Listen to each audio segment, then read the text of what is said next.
પ્રિય વૈષ્ણવો, જય શ્રી કૃષ્ણ.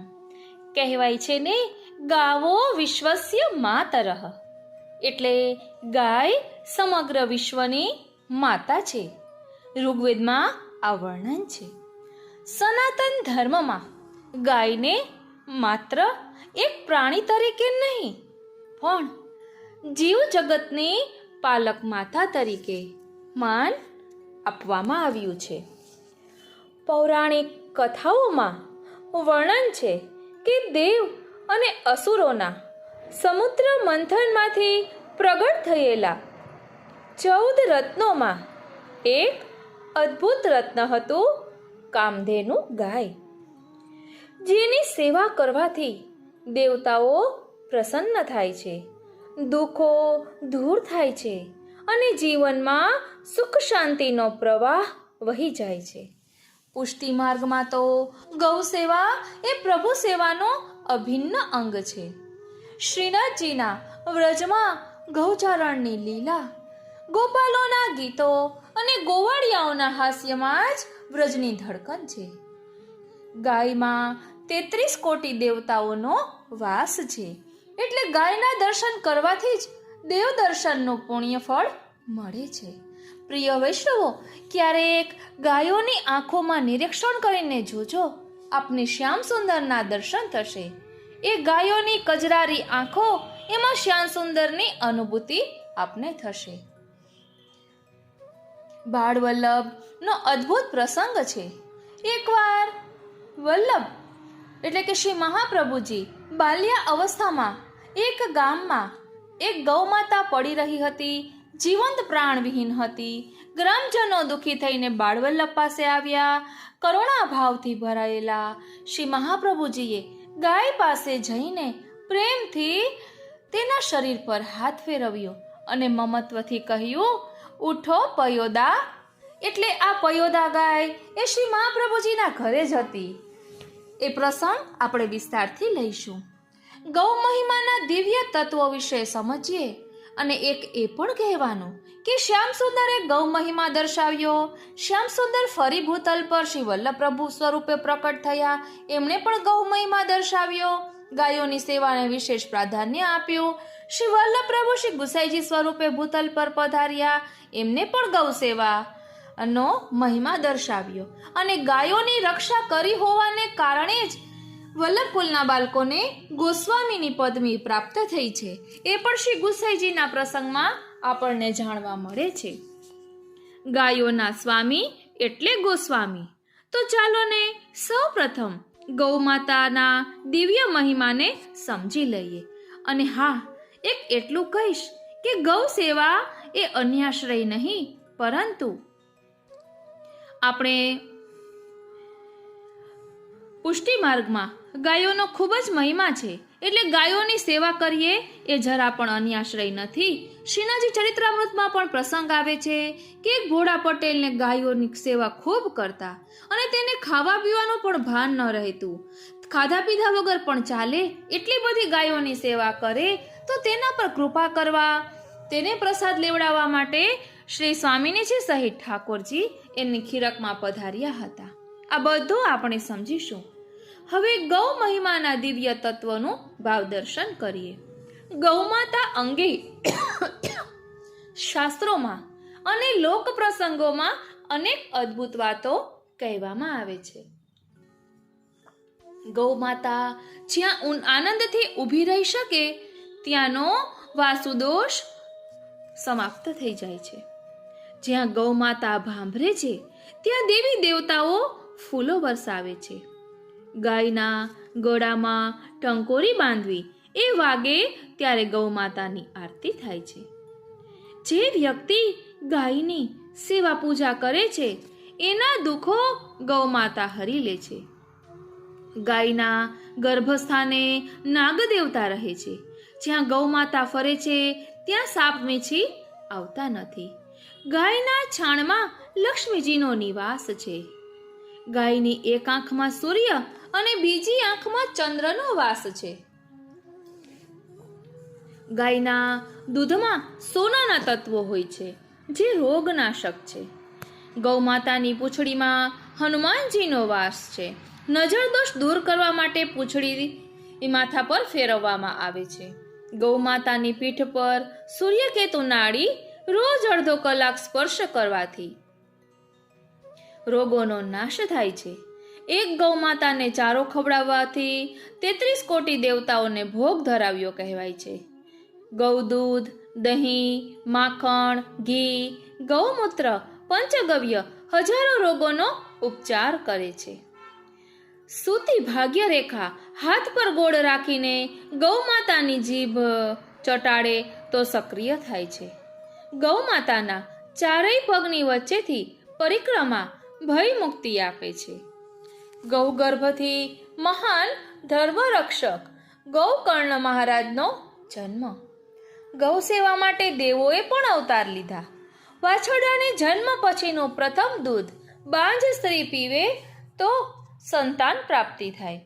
સ્વસ્થ ગૌ માતાનું ગૌમૂત્ર ગાળીને પીવું અનેક રોગો દૂર કરે છે. ગૌ માતાની પ્રેમ ભરી નજરથી કૃપા દ્રષ્ટિનો અનુભવ થાય છે. કાળી ગૌની પૂજા એ નવગ્રહને શાંત કરે છે.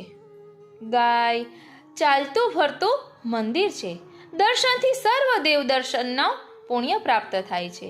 અટકેલા કાર્ય ગૌ માતાને કાને કહીએ તો તે પૂર્ણ થાય છે. ગૌ માતા સર્વ સુખોની દાતાર છે. પૌરાણિક અને જ્યોતિષીય મહિમા સમજીએ તો સમુદ્ર મંથનમાં ગૌનું પ્રાકટ્ય દેવતાનો આશીર્વાદ છે. વાસ્તુશાસ્ત્રમાં ગૌની પ્રતિમા પૂર્વ દક્ષિણ પૂર્વમાં સ્થાપિત કરવાથી દુઃખ અને ચિંતાનો નાશ થાય છે. જ્યોતિષમાં પણ ગૌ સેવાને ઉપાય ગ્રહદોષો દૂર કરવા માટે કરે છે. મંગળ દોષ હોય તો લાલ ગાયને ચારો આપવો, શનિ દોષ હોય તો કાળી ગાયનું દાન કરવું, બુધ દોષ હોય તો લીલો ચારો ખવડાવવો, ગોધૂલી વેળામાં ગૌના પગથી ઉડતી ધૂળ સર્વ પાપનો નાશ કરે છે. ગાય એ આપણા ધર્મ, સંસ્કૃતિ અને જીવન શક્તિનો આધાર છે. શાસ્ત્રોમાં કહેવામાં આવ્યું છે, ગાવઃ સર્વસ્ય ભૂતસ્ય પોષણમ કુરુતે પરમ. ગૌ સર્વભૂતનું પરમ પોષણ કરે છે. ચાલો ને ગૌ સેવાનો સંકલ્પ કરીએ. રોજ ગૌના દર્શન કરીએ, ચારો ખવડાવીએ, પ્રેમથી સેવા કરીએ. જ્યારે ગૌ માતા ખુશ થાય છે ત્યારે એના આશીર્વાદથી પ્રભુ પણ પ્રસન્ન થાય છે અને આપણું જીવન સુખ શાંતિથી ભરાઈ જાય છે. પ્રિય વૈષ્ણવો, ગૌની સેવા કોને કહેવાય? શું આપણે ગાયને ચારો ખવડાવીએ એટલે ગૌ સેવા થઈ ગઈ કે બીજા કોઈ પ્રકારે પણ ગાયની સેવા થઈ શકાય? તો એટલું જરૂર કહીશ. એક વખત અમે ચંપારણ્યા ગયા હતા ત્યારે મુંબઈમાં બિરાજતા વિનુબાવા અમને ત્યાં એમની ઝાંખી થઈ હતી અને એમને અમને આજ્ઞા કરી હતી કે જેટલું બને એટલા વૈષ્ણવો સુધી આ વાત પહોંચાડજો. ત્યારે આપે કહ્યું હતું કે ગાય જબલા ન ખાય તેનું ધ્યાન રાખવું. આપણે કંઈ બારે વસ્તુ લેવા જતા હોઈએ તો કાપડની થેલી સાથે લઈ જવી. પ્રિય વૈષ્ણવો, જ્યારથી આ ખબર પડી છે ત્યારથી વધુ ધ્યાન દેવા લાગ્યા. હું ગૌગરસ દેવા જાઉં ને તો ગાયની કુંડી પાસે ઘણીવાર કોઈએ ખાધેલું જબલામાં એઠવાડ હોય કે પછી કાંઈ બહારથી ચટણી આવી હોય તો એ ચટણીવાળી કોથળીઓ હોય, એ આમ બારે રોડ ઉપર રખડતું હોય તો એ ઉપાડીને હું ગટરમાં ફેંકી દઉં. કારણ કે એમાં ખાવાની વસ્તુ ચોટેલી હોય એટલે ગાય એ ખાવાની જ છે અને નહીં ને એ ગાય કોથળી ખાય તો એને કેટલી તકલીફ થાય. આપણે પોતાના ઉપર વિચાર કરવો જોઈએ કે આપણે ગાયને માતા કહીએ છીએ, તેને પૂજીએ છીએ તો એના સુખનો પણ વિચાર કરવો જોઈએ. અને બધા કરતાં વિશેષ વાત એ કે આપણા શ્યામ સુંદરને, આપણા ઠાકોરજીને ગાયો ખૂબ જ વાલી છે.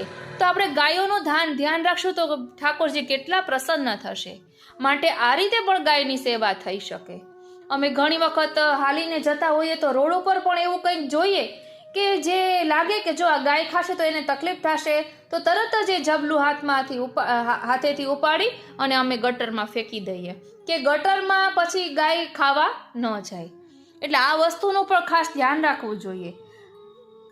ઓ શ્રીનાથજી, ઓ શ્રીનાથજી. ઓ શ્રીનાથજી,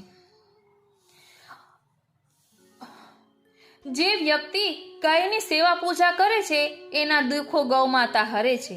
ગૌ સેવા એ માત્ર પુણ્યનું કાર્ય નથી, એ તો જીવની રક્ષા કરવાનો અદ્ભુત આશ્રય છે. અન્યાશ્રય એટલે કે જીવ પર આવતી એ આફતો માટે બીજા કોઈનો આશ્રય લેવો તો તેને અન્યાશ્રય કહેવાય. કે અણધાર્યા દુઃખો, અકસ્માત, દુષ્ટ પ્રભાવ એ બધામાં આપણે ગૌ સેવા કરીએ તો એ ઢાલરૂપ થાય છે. એટલે પુષ્ટિ માર્ગમાં, આચારમાં એક ખૂબ સૂક્ષ્મ પણ મહત્વનું તત્વ છે અન્યાશ્રયનો ત્યાગ. અન્યાશ્રય એટલે પ્રભુ સિવાય બીજામાં આધાર શોધવો, પરંતુ ગૌ સેવા એ બીજામાં આધાર શોધવો એવું નથી. એ તો પ્રભુ સેવાનો જ એક અભિન્ન ભાગ છે. શ્રી ઠાકોરજીને ગૌ માતા અતિશય પ્રિય છે. વ્રજભૂમિમાં ગૌચારણની લીલા, ગોપાલોના સંગમાં ગૌવ્રજ એ પ્રભુના હૃદયનું હાર છે. એટલે ગૌ માતાની સેવા કરવી એટલે ઠાકોરજીના મનને પ્રસન્ન કર્યા કહેવાય. જ્યારે આપણે ગૌ સેવા કરીએ છીએ ને ત્યારે પ્રભુ પ્રસન્ન થાય છે અને પોતાની કૃપાથી જ આપણને તમામ મુશ્કેલીઓમાંથી બહાર કાઢે છે. એથી ગૌ સેવા પુષ્ટિ માર્ગમાં અન્યાશ્રય નહીં પણ પ્રભુ સેવાની જ એક અનોખી રીત છે. કોઈથી ઠાકોરજીની સ્વરૂપ સેવા ન બની શકતા હોય અને ગૌ સેવા કરે તો પણ કેટલો સુંદર અનુભવ થાય. આપને વાત કરતા કરતા જ એક પ્રસંગ યાદ આવ્યો. આ સત્ય હકીકત છે.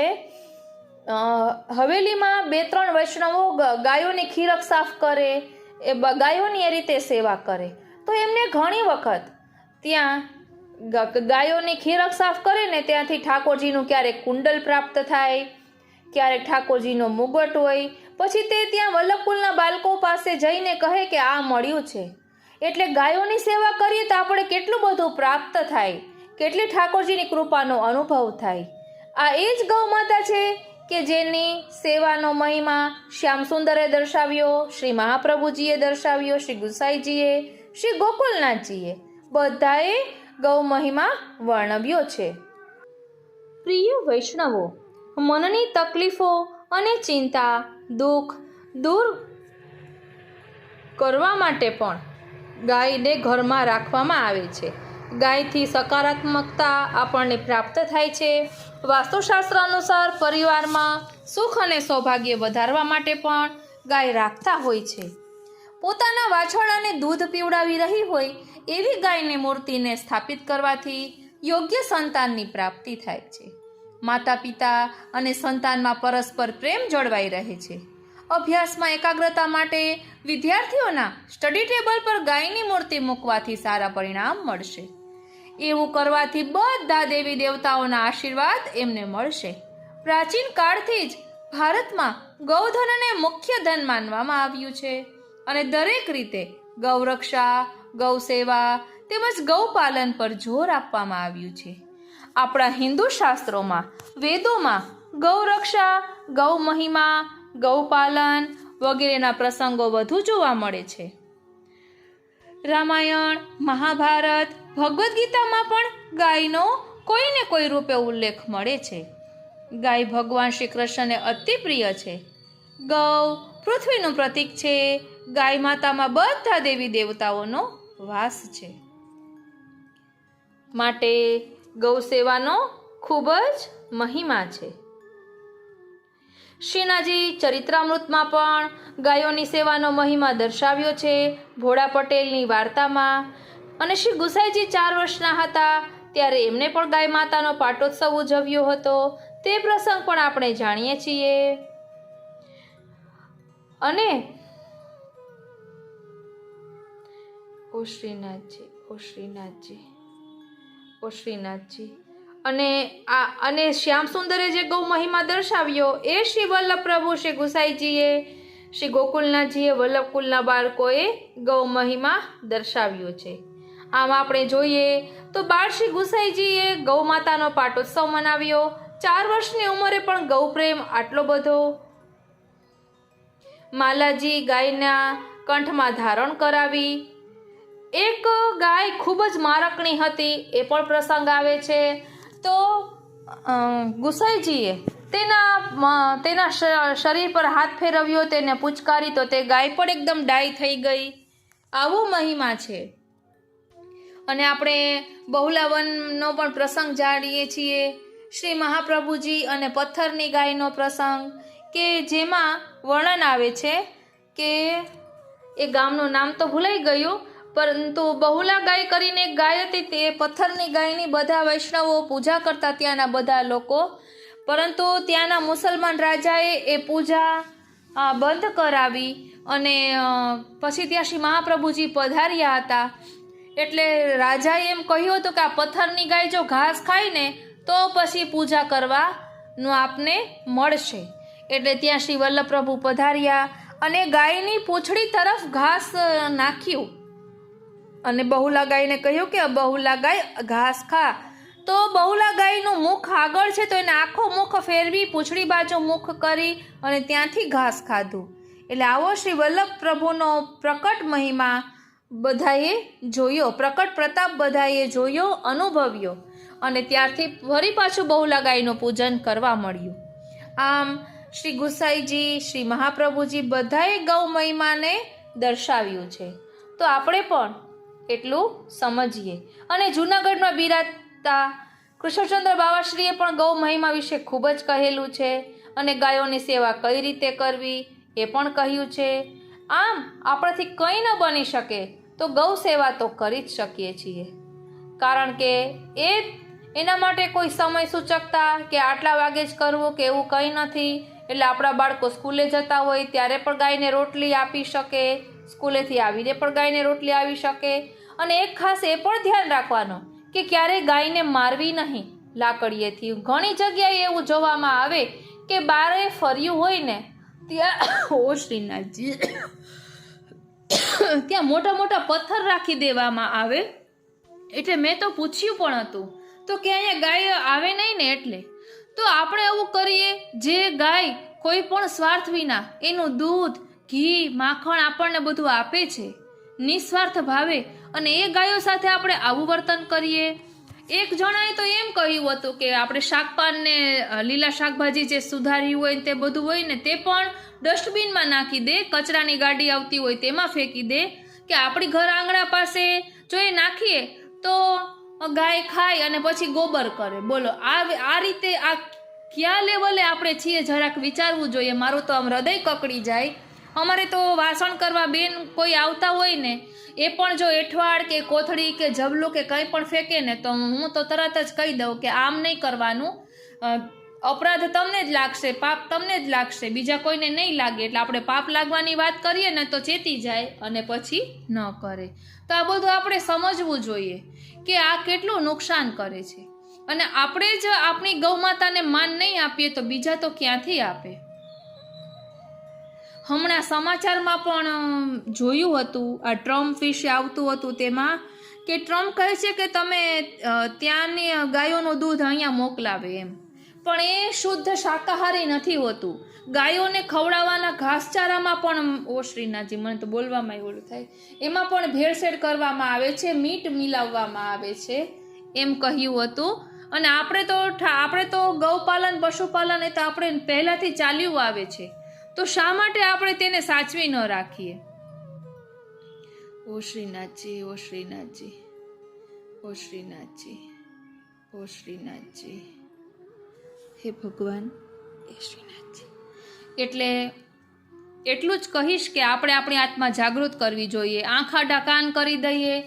આપણે એમ સેવા કરવી છે, પુણ્ય મેળવવું છે. પુણ્ય મેળવવામાં તો આપણે ક્યાંય પણ પાછી પાની નથી કરતા કે આમ જેમ કે ગાયને લાડવો ખવડાવીએ તો પુણ્ય મળે, પણ તમે નિષ્કામ ભાવે સેવા કરો તો કેટલું મળે. તો ગાય આવું જે તે વસ્તુ આવી રીતે જબલા કોથળીમાં ફેંકી દઈએ તો આપણે પણ સમજવું જોઈએ. આમ આપણે પુષ્ટિમાર્ગીય વૈષ્ણવ અને આમ આપણે જબલામાં કોથળીમાં ફેંકીએ તો આપણને ધિક્કાર છે, એટલું જ કહીશ. એટલે એટલામાં આપણે સમજી જવાનું કે આ રીતે ન કરવું જોઈએ. ઓ શ્રીનાથજી, વાલા વૈષ્ણવો, શ્રીનાથજીથી લઈને શ્રી મહાપ્રભુજી, શ્રી ગુસાઈજી, વલ્લભકુળના બાળકો સૌએ ગૌસેવામાં અવિરત ભાવ દર્શાવ્યો છે. આપણું પણ કર્તવ્ય છે કે ગૌ માતાની સેવા કરીએ, એમનો સ્નેહ મેળવીએ અને પ્રભુ પ્રસન્નતાનો આ ગુપ્ત મંત્ર જીવનમાં ઉતારી લઈએ. વાલા વૈષ્ણવો, હજી ગૌ મહિમાને દર્શાવતો અગાઉનો સત્સંગ છે તે પાછળ એડ કરું છું. તેમાં સૌ પહેલા બાળ વલ્લભનો જે પ્રસંગ છે પયોદા ગાયનો, ખૂબ સુંદર રસમય શૈલીમાં છે, તે એડ કરી અને ત્યાર પછી બીજો પણ ગૌ મહિમાનો સત્સંગ છે તે એડ કરશું. આપને ગાયોથી પ્રેમ થઈ જશે અને ગાયોની સેવા કરવા માટે આપ તત્પર થશો અને આ જે ઝબલા કોથળીનો મેં કીધું ને તેમાં પણ આપની આત્મા જાગૃત થશે. માટે સત્સંગમાં જોડાયેલા રહેશો. બોલો શ્રી વલ્લભાધીશ કી જય. श्री वल्लभ नाम अगाध है, जहाँ तहाँ तुम मत बोल, जब हरिजन ग्राहक मिले ता आगे તું ખોલ. સેવા અને સત્સંગમાં સદા તત્પર રહેનારા શ્રી વલ્લભના લાડીલા વૈષ્ણવોને મારા જય શ્રી કૃષ્ણ. પ્રિય વૈષ્ણવો, શ્રી મહાપ્રભુજીના પ્રાકટ્ય ઉત્સવનો આપણે અનેરો આનંદ લીધો. આજે આપણે શ્રી વલ્લભના બાળલીલાના ચરિત્રોનું ભાવ દર્શન કરીશું, જેમાં બાળ વલ્લભે મૃત્યુ પામેલી પયોદા ગાયને ફરી કઈ રીતે જીવાડી તેનું ભાવ દર્શન કરીશું. અને કહેવાય છે ને કે પુત્રના લક્ષણ પારણામાં અને વહુના લક્ષણ બારણામાં.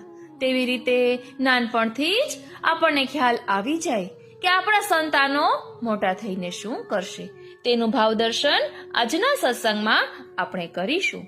હું મના તુરી આપ સર્વે વૈષ્ણવોનું આજના આ અલૌકિક સત્સંગમાં હાર્દિક સ્વાગત કરું છું. પ્રિય રસિકજનો, શ્રી લક્ષ્મણ ભટ્ટજી ઇલમાજી અને શ્રી વલ્લભને લઈને કાશી તરફ પાછા જવા માટે નીકળ્યા. ચતુરભદ્રપુર શહેરમાં પાછા આવ્યા. એમના આગમન સમાચાર જાણી ત્યાંના અમાત્ય શેઠ કૃષ્ણદાસ પોતાના પત્ની સહિત સામે આવ્યા. શ્રી લક્ષ્મણ ભટ્ટજીને પ્રણામ કરી સહકુટુંબ પોતાના મહેલમાં લઈ ગયા. શેઠ કૃષ્ણદાસ અને એમના પત્નીએ શ્રી વલ્લભના દર્શન કર્યા. તેમને પ્રસન્ન થઈ શ્રી લક્ષ્મણ ભટ્ટજીને વિનંતી કરી, આપે પ્રયાગમાં મને કહ્યું હતું કે પ્રભુ કૃપાથી પુત્ર થશે, આપનું એ વચન સત્ય થાય તેવી આશાએ અમે આજ સુધી જીવીએ છીએ, માટે અમારા પર કૃપા કરો. શ્રી લક્ષ્મણ ભટ્ટજીએ કહ્યું, તમારી ઈચ્છા જરૂર પૂર્ણ થશે, ધીરજ રાખી તેમનું સ્મરણ કરવો. તે જ વખતે કાકરવાડથી સ્વજ્ઞાતિજનો સાથે નીકળેલા જનાર્દન ભટ્ટ શ્રી લક્ષ્મણ ભટ્ટના પુત્ર રામકૃષ્ણ અને બંને પુત્રીઓ સુભદ્રા અને સરસ્વતી અને પત્ની યલ્લમાજી લઈને કાશી તરફ જતા ચૌડાનગરમાં આવ્યા. ત્યાં તેમણે લક્ષ્મણ ભટ્ટજી અહીં હોવાના સમાચાર જાણ્યા, એટલે તેઓ શ્રી લક્ષ્મણ ભટ્ટજીના મુકામે આવ્યા. સૌ શ્રી વલ્લભના દર્શન કરી ખૂબ પ્રસન્ન થયા અને તેઓએ શ્રી લક્ષ્મણ ભટ્ટજીની સાથે નિવાસ કર્યો. શેઠ કૃષ્ણદાસજીએ એક દિવસ શ્રી લક્ષ્મણ ભટ્ટજીને વિનંતી કરી, ગુરુદેવ, આપને ત્યાં ભગવત સ્વરૂપનું પ્રાકટ્ય થયું છે, તેના આનંદમાં મારો એક મનોરથ છે. આપને જે સોમયજ્ઞનું આ ફળ મળ્યું છે ને તે સોમયજ્ઞ આપ અહીં કરો. તેની સાથે આપને સિદ્ધ થયેલ ગોપાલ મંત્રનું અષ્ટાદશ પુરચ્ચરણ પણ આપ કરો. ત્યાં સુધી આપ અહીં ચૌડાનગરમાં જ મુકામ કરીને રાજ્ય અને મને ભગવત કથા સંભળાવી મારું શેષ જીવન ભક્તિમય બનાવો. શેઠજીની વાત સાંભળી શ્રી લક્ષ્મણ ભટ્ટજીને ખૂબ આનંદ થયો. તેમણે સહકુટુંબ ત્યાં જ રહેવાનો નિશ્ચય કર્યો. શ્રી વલ્લભ 4 માસના થયા ત્યારે નિષ્ક્રમણ નામના વૈદિક સંસ્કાર કરવામાં આવ્યા. શ્રી વલ્લભના આયુષ્યના 6ઠ્ઠા માસે અન્નપ્રાશન સંસ્કાર કરાવવામાં આવ્યા. તે દરમિયાન શ્રી લક્ષ્મણ ભટ્ટજીએ શ્રી ગોપાલ મંત્રનું અષ્ટાદશ પુનરુચ્ચરણ કરીને સોમયજ્ઞ કરી પ્રભુની વિશેષ પ્રીતિ સંપાદન કરી. દરમિયાનમાં 1 વર્ષ વીતી ગયું. શ્રી લક્ષ્મણ ભટ્ટજીના આશીર્વાદથી શેઠ કૃષ્ણદાસને ત્યાં પુત્રની પ્રાપ્તિ થઈ. નવજાત શિશુને શેઠજીએ શ્રી લક્ષ્મણ ભટ્ટજીના ચરણોમાં મૂક્યું અને વિનંતી કરી કે આપ તેને સેવક કરી આશીર્વાદ આપો. ત્યારે લક્ષ્મણભટ્ટજીએ કહ્યું, શેઠજી, તમારો પુત્ર પ્રભુની કૃપાથી પ્રાપ્ત થયો છે. તે તમારાથી એ સવાયો ભગવત ભક્ત થશે. તે ભગવાનનો ભક્ત છે, માટે તેનું નામ રાખો પુરુષોત્તમ દાસ. અને તમારો પુત્ર અમારા શ્રી વલ્લભનો સેવક થશે, માટે તેને શ્રી વલ્લભના ચરણમાં સોંપો. આમ કહી ભટ્ટજીએ તે બાળક શ્રી વલ્લભના ચરણમાં મૂકી દીધો. શેઠજી અહીં રહીએ લગભગ 1 વર્ષ પૂરું થયું છે. હવે આગળ પ્રવાસ કરવાની સર્વ અનુકૂળતા થઈ છે. બધું કુટુંબ પણ અહીં આવી ગયું છે. હવે જો તમે પ્રસન્નતાથી રજા આપો ને તો હું કુટુંબ સાથે કાશી તરફ પ્રયાણ કરું. મારી ઈચ્છા છે કે મારું શ્રેષ્ઠ જીવન ગંગા કિનારે ભગવત ભક્તિમાં વ્યતીત થાય, કારણ કાશી જેવા વિદ્યાધામમાં અનેક વિદ્યા પુરુષો વસે છે. તેમની પાસે શ્રી વલ્લભને વિદ્યાભ્યાસ કરવાની ખૂબ જ સરળતા થાય, માટે હવે વેલાસર કાશી તરફ પ્રયાણ કરવાનો વિચાર છે. ગુરુદેવ, આપનો વિચાર ઉત્તમ છે. આપને જવા દેવાની મન ના પાડે છે, પણ આપને રોકી પણ કેવી રીતે શકું? મારા લાયક કાંઈ પણ સેવાની જરૂર પડે ત્યારે જરૂર યાદ કરજો. તેવી સેવા અને તેવી સેવા કરવાની તક આપજો, એટલી જ હું વિનંતી કરું છું. શ્રી લક્ષ્મણભટ્ટજીએ સહકુટુંબ શેઠજીની વિદાય લીધી. શેઠે કુટુંબની અનુકૂળતા માટે ઘોડા, પાલખી, ગાડા વગેરે પ્રવાસનું સાહિત્ય આપ્યું. માર્ગમાં રક્ષણ માટે 5 સિપાહીઓ પણ મોકલ્યા અને આંસુ ભર્યા નેત્રે શ્રી લક્ષ્મણભટ્ટજીને કાશી જવા માટે વિદાય આપી. શ્રી લક્ષ્મણભટ્ટજી મહિનાઓના પ્રવાસ પછી સહકુટુંબ કાશી આવ્યા. કાશીમાં યથાવત પૂર્ણ શાંતિ અને સ્વસ્થતા હતા. હનુમાન ઘાટના વિસ્તારમાં રહેતા તેલંગ બ્રાહ્મણ કુટુંબોના મહોલ્લામાં તેમણે હવે પોતાનું ઘર ખરીદ્યું. તે વિશાળ મકાનમાં તેમણે સહકુટુંબ નિવાસ કર્યો. ચોડાનગરથી આવેલ સિપાહીઓને પાછા મોકલ્યા અને તેઓ પોતાના મકાનમાં નિવાસ કરી રહેવા લાગ્યા. તેઓ પોતાની પાસે આવતા વિદ્યાર્થીઓને અધ્યયન કરાવતા અને પોતે પણ શાસ્ત્રોના અધ્યયનમાં તલ્લીન રહેતા. તેમની સાથે શાસ્ત્ર ચર્ચા કરવા આવતા વિદ્વાન પંડિતો તેમના ગુણથી અને તેમની વિદ્વતાથી સંતુષ્ટ બનીને જતા. ધર્મ અનુરાગી પ્રજા અને કાશીરાજ પણ તેમના ગુણોથી, તેમના જીવનની દિવ્યતાથી સંતુષ્ટ થયા. બાળ વલ્લભ હવે ઘરમાં પ્રસન્નતાથી ખેલતા હતા. તેમને રમવા માટે શ્રી લક્ષ્મણભટ્ટજી કાશીના પ્રસિદ્ધ રમકડાઓ લાવ્યા. રંગબેરંગી હાથી, ઘોડા, મોર, લાકડી જેવા અનેક રમકડાઓ તેમની પાસે મૂકવામાં આવતા. સૌ તેમને ઘૂઘરા અને ચક્કરડીથી રમાડતા. ત્યારે આ બધા રમકડાના સમૂહમાંથી શ્રી વલ્લભ 2 રમકડા આનંદથી ઉપાડી લેતા. એક હતી સફેદ ગાય, અણિયાળા શિંગડા વાળી શ્રીનાથજી, આંખને ગમી જાય તેવી. ગાયનું રમકડું લઈ શ્રી વલ્લભ તેને વાલથી પંપાડતા. પિતાના અધ્યયન ખંડમાં ભાખોડિયા ભરતા દોડી જઈ શ્રી વલ્લભ પિતાની પોથી ઉપાડી લેતા. વારી જાઉં, બલિહારી જાઉં અને શું કરી જાઉં, તે જોઈને ત્યાં ઉપસ્થિત વિદ્યાર્થીઓ અને પંડિતો પણ ઘણા પ્રસન્ન થતા. શ્રી લક્ષ્મણભટ્ટજી પણ મંદ મંદ સ્મિત કરતા. પંડિતો શ્રી લક્ષ્મણભટ્ટજીને કહેતા, શ્રી ભટ્ટજી, પુત્રના લક્ષણ પારણામાંથી જણાઈ આવે છે. તમારા પુત્ર વિદ્યાનુરાગી થશે. બાલ્યાવસ્થામાં જ્યારે અન્ય બાળકો રંગબેરંગી રમકડાઓથી રમવામાં મસ્ત હોય ત્યારે એ રમકડા તરફ શ્રી વલ્લભ નજર પણ કરતા નથી. તેઓ કેવા આદરથી પોથી ઊંચકે છે. સાચે જ તેઓ મહાન વિદ્વાન બનશે. આપના આ પુત્ર સામાન્ય મનુષ્ય જણાતા નથી. આટલી બાલ્યાવસ્થામાં જે રીતે રમકડાની ગાયને પંપાડે છે ને, તે રીતે જોતા તેઓ ગૌ બ્રાહ્મણ પ્રતિપાલ બનશે, ગાયોના ઉદ્ધારક બનશે અને ગાય જેવી થઈ ગયેલી આર્યાવર્તની આ દુઃખી પ્રજાના પણ તેઓ ઉદ્ધારક બની રહેશે. બોલો શ્રી વલ્લભાધીશ કી જય. આમ સૌ શ્રી વલ્લભની અને આ બાલ સુલભ વિલક્ષણ ચેષ્ટાઓ જોઈને પ્રસન્ન થતા અને એમના ભાવિનો પ્રકાશ કરતા હતા. શ્રી વલ્લભ ભાંખોડિયા ચાલતા ત્યારે તેમના બંને ચરણારવિંદના ચરણતલ કમલ જેવા ગુલાબી વર્ણથી શોભતા હતા. એક દિવસ એમના ચરણતલ ધ્યાનથી જોઈ શ્રી લક્ષ્મણ ભટ્ટજી પાસે આવેલા એક જ્યોતિષીએ કહ્યું, ભટ્ટજી, કહો ન કહો, પણ તમારો પુત્ર કોઈ સાધારણ બાળક નથી. તેના બંને ચરણોમાં 16 શુભ ચિહ્નો રહેલા છે. ઓ શ્રીનાથજી, જો અહીંયા 16 ચિહ્નો આપ્યા છે વાલા વૈષ્ણવો. આ 16 ચિહ્ન કેવળ ભગવત ચરણારવિંદમાં જ દર્શન આપે છે. જુઓ, વજ્ર, કમળ, શંખ, ચક્ર, ગદા, અંકુશ, ધ્વજા, ધનુષ્ય, જવ, કુંભ, લતા, મત્સ્ય, તોરણ અને પતાકા. આ ચિહ્નો કેવા અખંડ અને સ્પષ્ટ જણાય છે. આ ચિહ્નો સૂચવે છે કે તમારો પુત્ર અલૌકિક છે, ભગવાનનો અવતાર છે. જે કોઈ આ 16 ચિહ્નયુક્ત ચરણોનું આરાધન કરશે તેમનો જન્મ સફળ બની જશે. ભટ્ટજી આ સાંભળીને ખૂબ પ્રસન્ન થયા. પોતાની ગોદમાં શ્રી વલ્લભને પધરાવી તેઓ ફુરસદના સમયે આ ચિહ્નોના દર્શન કરતા હો શ્રીનાથજી અને તેને વંદન કરતા હતા. બાળ વલ્લભ અતિ બાલ્ય વયથી જ અદ્ભુત વ્યવહાર કરતા હતા.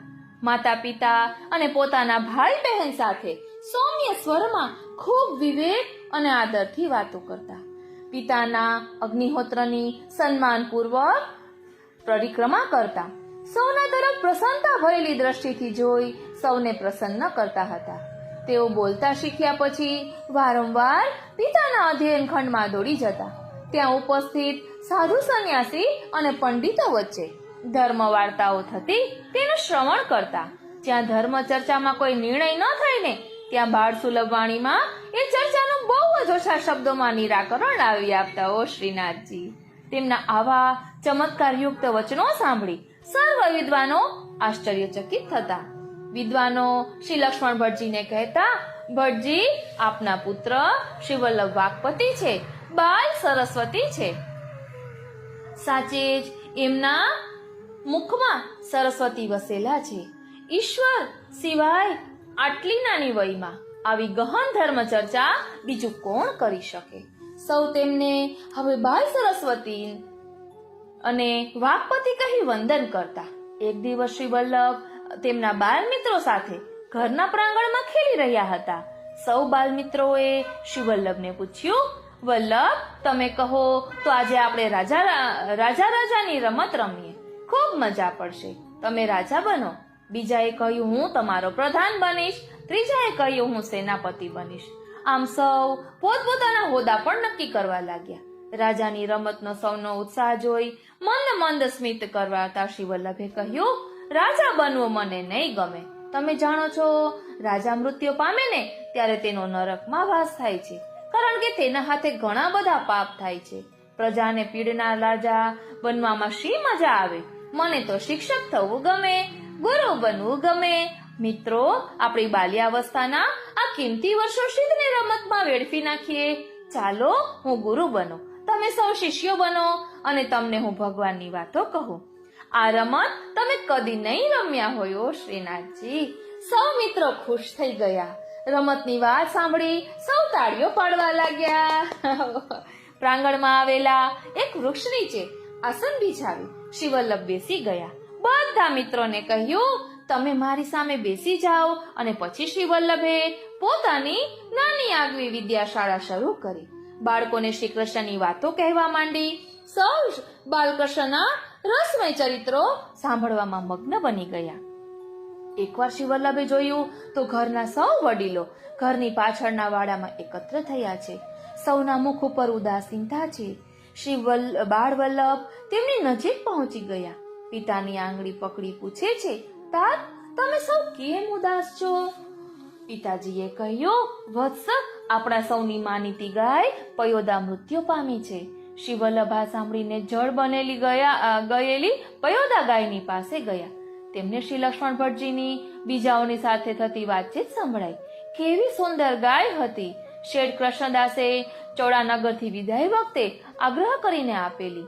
તેમણે કહેલું, આ ગાયનું દૂધ ખૂબ પૌષ્ટિક છે, આપના સંતાનોને આપજો જોઈએ અને વહાલ કરવી ગમે એવી ગાય હતી. ઈલમાજીએ કહ્યું, આ સવારે તો મેં તેને દોઈ છે, મજાનો 5 શેર દૂધ જેટલું દૂધ આપ્યું છે, તેને એકાએક શું થઈ ગયું હશે? જનાર્દન ભટ્ટજી બોલ્યા, અરે એ તો આપણો પરિવારનો એક સ્વજન બની ગઈ હતી. તેના ચાલ્યા જતા આપણા પરિવારનું એક સજ્જન ગુમાવ્યું હોય ને એટલું આજે દુઃખ થઈ રહ્યું છે.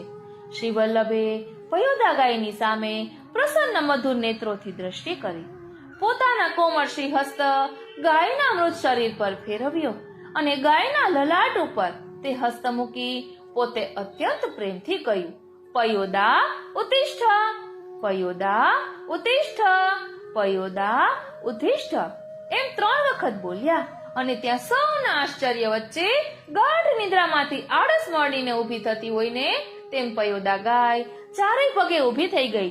બોલો શ્રી વલ્લભાધીશ કી જય. તેના લલાટને પંપાડતા શ્રી વલ્લભના ચરણારવિંદમાં તેણે મસ્તક નમાવ્યું. સૌ પ્રસન્ન થઈ ગયા. માતા ઈલમાજીએ બાળ શ્રી વલ્લભને તેડી લીધા અને વાત્સલ્ય ભાવે અનેક ચુંબનોથી નવડાવી દીધા.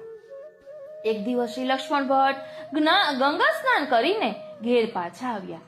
તેમણે જોયું શ્રી વલ્લભ ઘરના આંગણામાં ખેલી રહ્યા છે. તેમની સાથે રોજ ખેલતા સ્વજાતીય બ્રાહ્મણ બાળકો આજે નથી. તેમણે શ્રી વલ્લભના નવા સાથીદારનું મુખ જોયું પણ ઓળખાણ પડી નહીં. ઘરમાં જઈને તેમણે ઈલમાજીને પૂછ્યું, દેવી, શ્રી વલ્લભનો આ નવો સાથીદાર કોનો પુત્ર છે? મને કેમ ઓળખાણ પડી નહીં? ઈલમાજીએ કહ્યું, આર્યપુત્ર, આપણી પડોશમાં ઢાઢી કુટુંબ રહે છે. તેમને પુત્ર છે, એનું નામ છે સગુણદાસ. ઓ શ્રીનાથજી, શ્રી વલ્લભનો તે સમવયસ્ક છે. ક્યારેક ક્યારેક તે અહીં રમવા આવે છે અને તેની સાથે બાળ વલ્લભ શું ખૂબ હોશેથી રમે છે. આ સાંભળી શ્રી લક્ષ્મણ ભટ્ટજી બહાર આવ્યા. તેમણે બૂમ પાડી, વલ્લભ, અરે ઓ વલ્લભ, ઘરમાં આવો તો. પિતાની આજ્ઞા થતા શ્રી વલ્લભ ઘરમાં ગયા. પિતાએ પ્રેમથી શ્રી વલ્લભને ગોદમાં બેસાડી માથે હાથ ફેરવતા કહ્યું, વત્સ, તમે જાણો છો તમારો મિત્ર કઈ જ્ઞાતિનો છે? હા પિતાજી, તે ઢાઢી છે. બેટા, ઢાઢી શુદ્ર જાતિ છે. શાસ્ત્રોમાં આજ્ઞા છે કે બ્રાહ્મણોએ શુદ્રોને સ્પર્શ ન કરવો જોઈએ. તમે બ્રાહ્મણ બાળક સાથે રમો તે જ ઉચિત છે. પિતાજી, આપની વાત મને સમજાતી નથી. આપ દરરોજ શ્રીમદ ભાગવતજીનું પારાયણ કરો છો, તે સાંભળવું મને ખૂબ ગમે છે. તેમાં અનેક સ્થળે એવી આજ્ઞા છે કે સર્વ મનુષ્ય પ્રભુના અંશ છે, માટે તેમનામાં ભેદભાવ ન જોવો. સાચી વાત છે કે નહીં? હા બેટા, તે બિલકુલ સાચું કહ્યું. પિતાજી, શ્રીમદ ભાગવતજી કહે છે કે ભગવાનની ભક્તિ કરવાનો પણ સૌ મનુષ્યનો સરખો અધિકાર છે. સ્ત્રીઓ અને શૂદ્રો પણ ભક્તિના અધિકારી છે. વારી જાઉં, બલિહારી જાઉં અને શું કરી જાઉં. શું આ વાત સાચી નથી? બેટા, એ વાત પણ તદ્દન સાચી છે. તો પિતાજી, સગુણદાસમાં જો પ્રભુનો અંશ હોય, તેનું કુટુંબ પૂર્ણ પવિત્ર જીવન પાળતું હોય, તેમના સંસ્કારો, આચાર વિચાર એક બ્રાહ્મણથી જરાય ઉતરે તેવા ન હોય, તો હું તેની સાથે રમું તેમાં ખોટું શું છે? તેની સાથે રમવાની ના પાડું તો તેનામાં રહેલ ભગવદ અંશનો હું અનાદર નથી કરતો. પિતાજી, આપ આજ્ઞા આપો તેમ હું કરું. શ્રી વલ્લભની તર્કસંગત વાત સાંભળી શ્રી લક્ષ્મણ ભટ્ટજી ખૂબ પ્રસન્ન થયા અને આજ્ઞા કરી, બેટા, તમે ખુશીથી સગુણદાસ સાથે રમો. આજે તમે શાસ્ત્ર ચર્ચામાં મને પરાજિત કર્યો છે, તેથી હું પ્રસન્ન છું. બોલો શ્રી વલ્લભાધીશ કી જય. આમ બાલ્યાવસ્થા એક પછી એક વર્ષ વટાવતા શ્રી વલ્લભ 5 વર્ષના થયા. તેમનું બાલ્ય વય આવી અનેક અદ્ભુત બાળ લીલાઓથી સભર હતું. શ્રી લક્ષ્મણ ભટ્ટજીના પુત્ર જ્યેષ્ઠ પુત્ર કેશવ જન્મ પછી તરત જ હરિશરણ પામ્યા. શ્રી વલ્લભની 5 વર્ષની વય થઈ ત્યારે શ્રી લક્ષ્મણ ભટ્ટજીને ત્રીજા પુત્રની પ્રાપ્તિ થઈ. તેમણે માન્યું કે અમારો મૃત જ્યેષ્ઠ પુત્ર જ ફરી જન્મ્યો છે, એટલે તેનું નામ કેશવપોરી રાખ્યું. આમ શ્રી લક્ષ્મણ ભટ્ટજીના કુટુંબમાં 3 પુત્રો અને પુત્રીઓ હતા. શ્રી વલ્લભ 8 વર્ષના થયા ત્યારે તેમનો યજ્ઞોપવિત મહોત્સવ યોજવાનું નિશ્ચિત કર્યું. રામનવમીના શુભ મુહૂર્તમાં ધામધૂમપૂર્વક આ મહોત્સવ ઉજવવાનું નક્કી થયું. ભટ્ટજીએ પોતાના સર્વ સંબંધીઓને યજ્ઞોપવિતની મંગલ પત્રિકાઓ મોકલી આપી. કાશીની આસપાસ નિવાસ કરતા અનેક સ્વજનો અને મહોત્સવમાં ભાગ લેવા માટે આવ્યા. લક્ષ્મણ ભટ્ટજીએ સૌનું પ્રેમપૂર્વક સ્વાગત કર્યું. મહોત્સવના પ્રારંભમાં વૃદ્ધ ગણેશ્વરનું સ્થાપન કર્યું અને તે જ રાત્રે ગણેશજીની સવારી ખૂબ ધામધૂમપૂર્વક કાઢવામાં આવી. તેમના કુલ પુરોહિત શ્રી વિશ્વજીતજી ઉપાધ્યાય દ્વારા ગ્રહ શાંતિ વગેરે વિધિઓ કરાવવામાં આવી. નાંદી શ્રાદ્ધ અને મંડપ પ્રતિષ્ઠા વિધિ ભટજીએ પોતે કરી. પોતાના સ્વજનો અને સંબંધીઓને મહાભોજન કરાવી ઉચિત દક્ષિણા આપી બીજા દિવસે વ્રતબંધનનો મહોત્સવ થયો. શ્રી લક્ષ્મણ ભટ્ટજીએ શ્રી વલ્લભને દિવસે શુભ મુહૂર્તે ગાયત્રી મંત્રનો ઉપદેશ આપ્યો અને તે સાથે જ શ્રી ગોપાલ મંત્રની દીક્ષા પણ આપી. ગાયત્રી મંત્રના ઉપદેશદાતા પોતાના પિતાને શ્રી વલ્લભે દક્ષિણામાં સોનાની ગાય આપી. ત્યારબાદ સફેદ ધોતી ઉપરણાના વસ્ત્રોમાં બ્રહ્મચારી વેશે શોભતા શ્રી વલ્લભે કોપીન, દંડ, મૃગચર્મ અને યજ્ઞસૂત્ર ધારણ કર્યા. મંદ મંદ સ્મિત કરતા તેમના બાલ બ્રહ્મચારી વેશને નિરખીને સૌ અતિ પ્રસન્ન થયા. એમના સૌભાગ્યવતી બહેન સુભદ્રા અને સરસ્વતીએ તેમને તિલક કરી આરતી ઉતારી. પિતાએ પોતાની બંને દીકરીઓને સુવર્ણની મુદ્રાઓ આપી પ્રસન્ન કરી. ભેગા થયેલા બધા સગા સંબંધીઓ અને વિદ્વાન બ્રાહ્મણોને પણ યોગ્ય દક્ષિણા આપવામાં આવી. પિતાની આજ્ઞાથી શ્રી વલ્લભે પોતાના સર્વ કુટુંબીજનો પાસેથી મળેલી ભિક્ષાની સમૃદ્ધિ પિતાને આપેલી સુવર્ણ ગાય સહિત પોતાના કુલ પુરોહિત શ્રી વિશ્વજીતજીને આપી દીધી. આમ સૌને આ મહોત્સવથી ખૂબ આનંદ પ્રાપ્ત થયો. શ્રી લક્ષ્મણ ભટ્ટજીની આ આજ્ઞા માથે ચડાવી બાલ બ્રહ્મચારી સ્વરૂપ શ્રી વલ્લભ શ્રી વિશ્વજીતજીની પાઠશાળામાં રહેવા માટે ગયા. તેઓ દરરોજ વહેલી સવારે જાગી ગંગા સ્નાન કરી ગુરુની સેવામાં લાગી જતા. ગુરુ પાસે વિદ્યાભ્યાસ કરતા બપોરે અન્ય બટુકોની સાથે ભિક્ષાટન માટે નીકળતા. પોતાના સજાતીય બ્રાહ્મણોને ત્યાંથી તેઓ ભિક્ષા માગી લાવતા અને તે સર્વ ભિક્ષા ગુરુને અર્પણ કરતા. પોતે પોતાના સગોત્ર કુટુંબમાંથી લાવેલી ભિક્ષા વડે ભોજન કરતા હતા. આમ ગુરુ ગૃહે નિવાસ કરતા કરતા તેમણે વિદ્યાભ્યાસ કરવા માંડ્યો. સર્વપ્રથમ તેમની કુલ પરંપરાનો વેદનો તૈત્તરીય શાખાનો તેમણે અભ્યાસ કર્યો. કૃષ્ણ યજુર્વેદની આ તૈત્તરીય શાખા તેમની વંશ પરંપરામાં તેમને પ્રાપ્ત થયેલી છે. તેથી તેના સર્વ ગ્રંથોનો તેમણે અભ્યાસ કર્યો. ત્યાર પછી સમગ્ર યજુર્વેદ તેઓ શીખ્યા. શ્રી વિશ્વજીતજી પાસેથી યજુર્વેદનો અભ્યાસ પૂર્ણ કરી ગુરુની આજ્ઞા થતા તેઓ સ્વગૃહે પાછા આવ્યા. શ્રી લક્ષ્મણ ભટ્ટજીએ શ્રી વલ્લભને ખૂબ જ થોડા સમયમાં યજુર્વેદમાં પ્રવીણ બનેલા જોઈ ખૂબ સંતોષ વ્યક્ત કર્યો. તેમના ઋગ્વેદ અને સામવેદના અભ્યાસ માટે શ્રી વલ્લભને તિરુમલ્લજી નામના વિદ્વાનની પાઠશાળામાં મોકલ્યા. ત્યાં પણ અતિ અલ્પ સમયમાં આ બંને વેદનો અભ્યાસ પૂર્ણ કર્યો. શ્રી વલ્લભની અતિ ઝડપી ગ્રહણ શક્તિથી શ્રી લક્ષ્મણ ભટ્ટજી આશ્ચર્યચકિત થયા. તેમણે પોતે શ્રી વલ્લભને અથર્વવેદનો અભ્યાસ કરાવ્યો અને સર્વ વેદાંગોનો પણ કરાવ્યો. આમ ચારેય વેદ અને વેદાંગોનો અભ્યાસ થોડાક જ મહિનામાં તેમણે પૂર્ણ કર્યો. મૂળ પુરુષમાં પણ વર્ણન આવે છે ને, પઢે ચારો વેદ રુખટ શાસ્ત્ર મહિના ચાર મે. ઓ શ્રીનાથજી. શ્રી લક્ષ્મણ ભટ્ટજીએ ષટ શાસ્ત્રોના અભ્યાસ માટે શ્રી આંધ્ર નારાયણ દીક્ષિત પાસે મોકલ્યા. દીક્ષિતજીએ ષટ શાસ્ત્રોનો અભ્યાસ કરાવતા જોયું કે આ વિદ્યાર્થી અતિ તેજસ્વી છે. એકવાર શ્રવણ કરેલું તેને સદાકાળ યાદ રહી જાય છે. ત્યારે તેમણે પ્રસન્ન થઈને શ્રી વલ્લભને અપ્રચલિત સામવેદની શાખાઓનો પણ અભ્યાસ કરાવ્યો. આમ આંધ્ર નારાયણ દીક્ષિત પાસેથી ભાષ્ય સહિત પાણીનીય સૂત્ર, અષ્ટાધ્યાયી, ગૌતમ, કણાદ વગેરેના ગ્રંથો, યોગ, સાંખ્ય, મીમાંસા આદિ ષટ શાસ્ત્રોનો અભ્યાસ પૂર્ણ કર્યો.